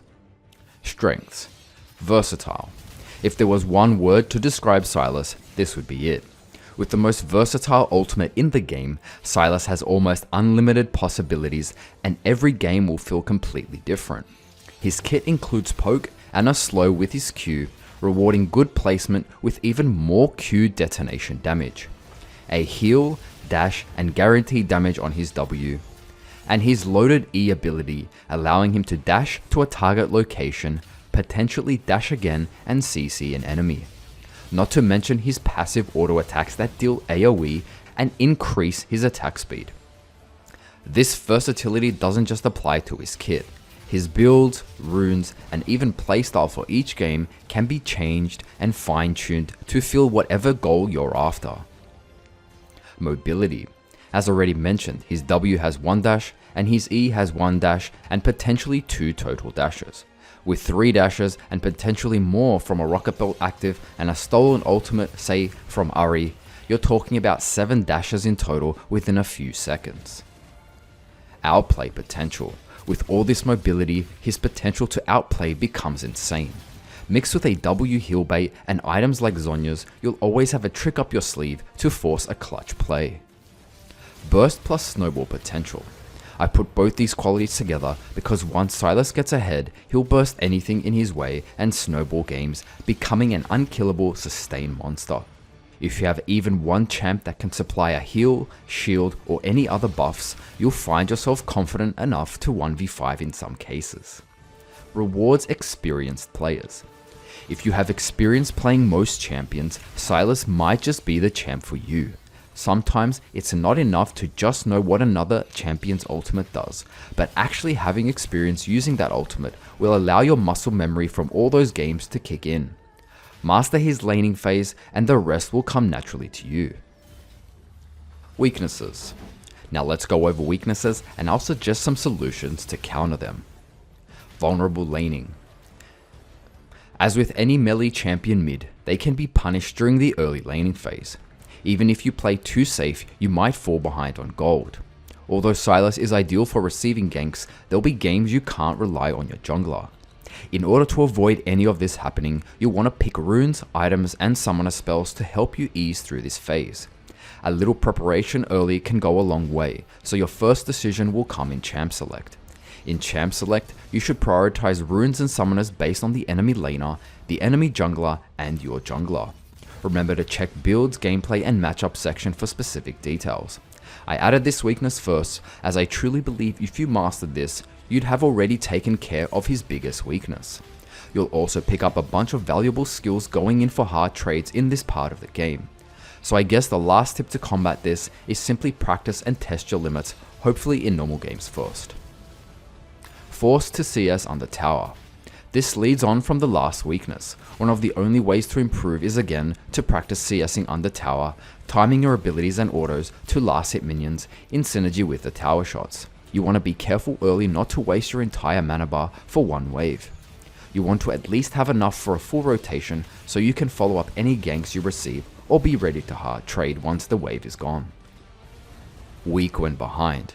This might seem obvious, but there are actual champs who are still very useful when behind. I want to specifically mention not to fall behind in levels.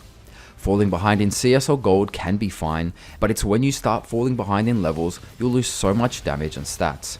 As mentioned before, he has great base damage and stats. Don't get greedy by trying to get one caster minion and losing half your HP bar.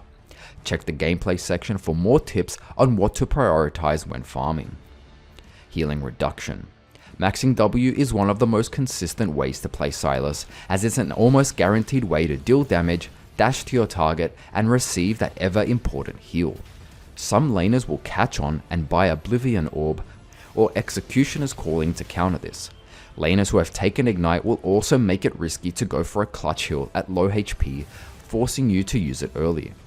A few strategies to counter this is simply start maxing Q at this point. You can still continue to max W, but consider roaming as a priority. Needs game knowledge plus experience.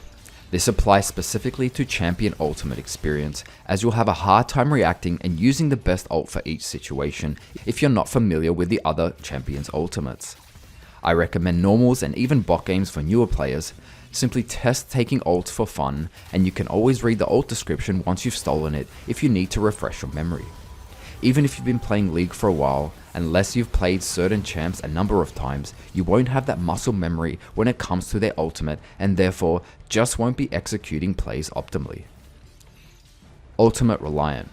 It seems that his ultimate can be a double-edged sword, especially for inexperienced players. With inexperience, you can actually consider these to be liability ultimates. For example, a Bard or Talia ult, you might just be a detriment to your team and worst case, be the reason they die. The only way to combat this is by planning and thinking ahead. I've added a mega list of ultimates in the mechanics section to help you decide when and what's best at certain situations. Additionally, there'll be rare cases where you're limited to weak ultimates. During late game, don't take a very important ultimate for a quick kill if it doesn't result in anything else. Instead, save that important ultimate for a teamfight and objective focused areas that will ultimately win you the game.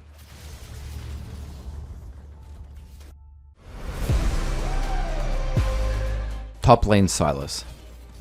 Although I won't go into depth when it comes to matchups, 99% of this guide can still be used to play Sylas top. Due to most tank champs being played top, you'll almost always want to take either Conqueror or Fleet Footwork, with Liandries as your main mythic choice, although Night Harvester and in some rare cases Riftmaker might be viable. Maxing W is your best bet, as you should consistently be able to get close, finishing off trades with W heal. TP will be your main summoner spell, due to the impact you can have around the map, especially with those early game dragon fights and basically any time you want to split push. When and why play Sylas top? When your team needs AP, Sylas can become a solid pick for top lane. You may find yourself in a situation where your team lacks tankiness altogether, and therefore you should prioritize any tanky ultimates you can steal in teamfights to provide a solid frontline for your team and just generally soak up damage. If not, you could always consider purchasing one of the tanky items as mentioned in the build section. Sometimes only one tanky item and perhaps a Zhonya's will suffice, allowing you to soak up pressure, stall, and survive any threatening abilities. First picking Sylas will actually be pretty safe, as most enemies will assume you're going mid. making it hard to counter you in champ select. Since Sylas isn't exactly a common seen top laner, you'll have the advantage of being unpredictable. Enemies won't exactly know the limits against you, especially if they misjudge your W heal. Because of the longer range in lane, you have great follow up anytime your jungler decides to gank with Q slow, E and W dash followed up by E chain, especially if you freeze next to your tower. You have decent tower dive potential, but this can heavily depend on the enemy laner, ultimates available to steal, and your jungler. Even if you can't win your lane, just staying close or even in CS will guarantee you still have big impact in teamfights. Keep an eye on your jungler, as anytime he decides to contest Rift Scuttler or jungle camps, you can usually outplay most 2v2 skirmishers.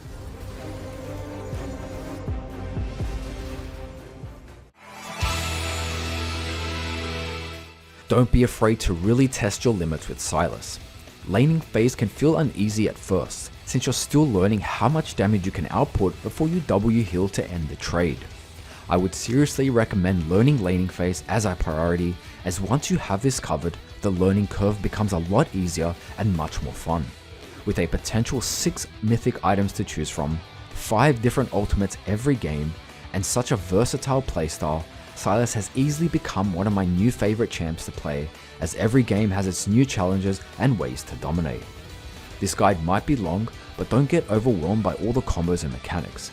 Enjoy the process, test your limits, and come back to this video anytime you need to refresh your memory. I'm really excited for Season 11. I will be focusing on streaming and making videos full time, so remember to subscribe to join me on this journey. I'll be streaming here on YouTube, and I'll have an update video with the details. If you do like these guides, I'm 100% sure you'll enjoy the streams. They'll be focused on improving, talking about my mindset for each game, which can be helpful for newer players and even veteran players learning new champions. I will continue making plenty of guides, aiming for at least one ultimate guide per week. Thanks for watching, and I'll see you guys in the next video. Good luck on your ranked journey this season.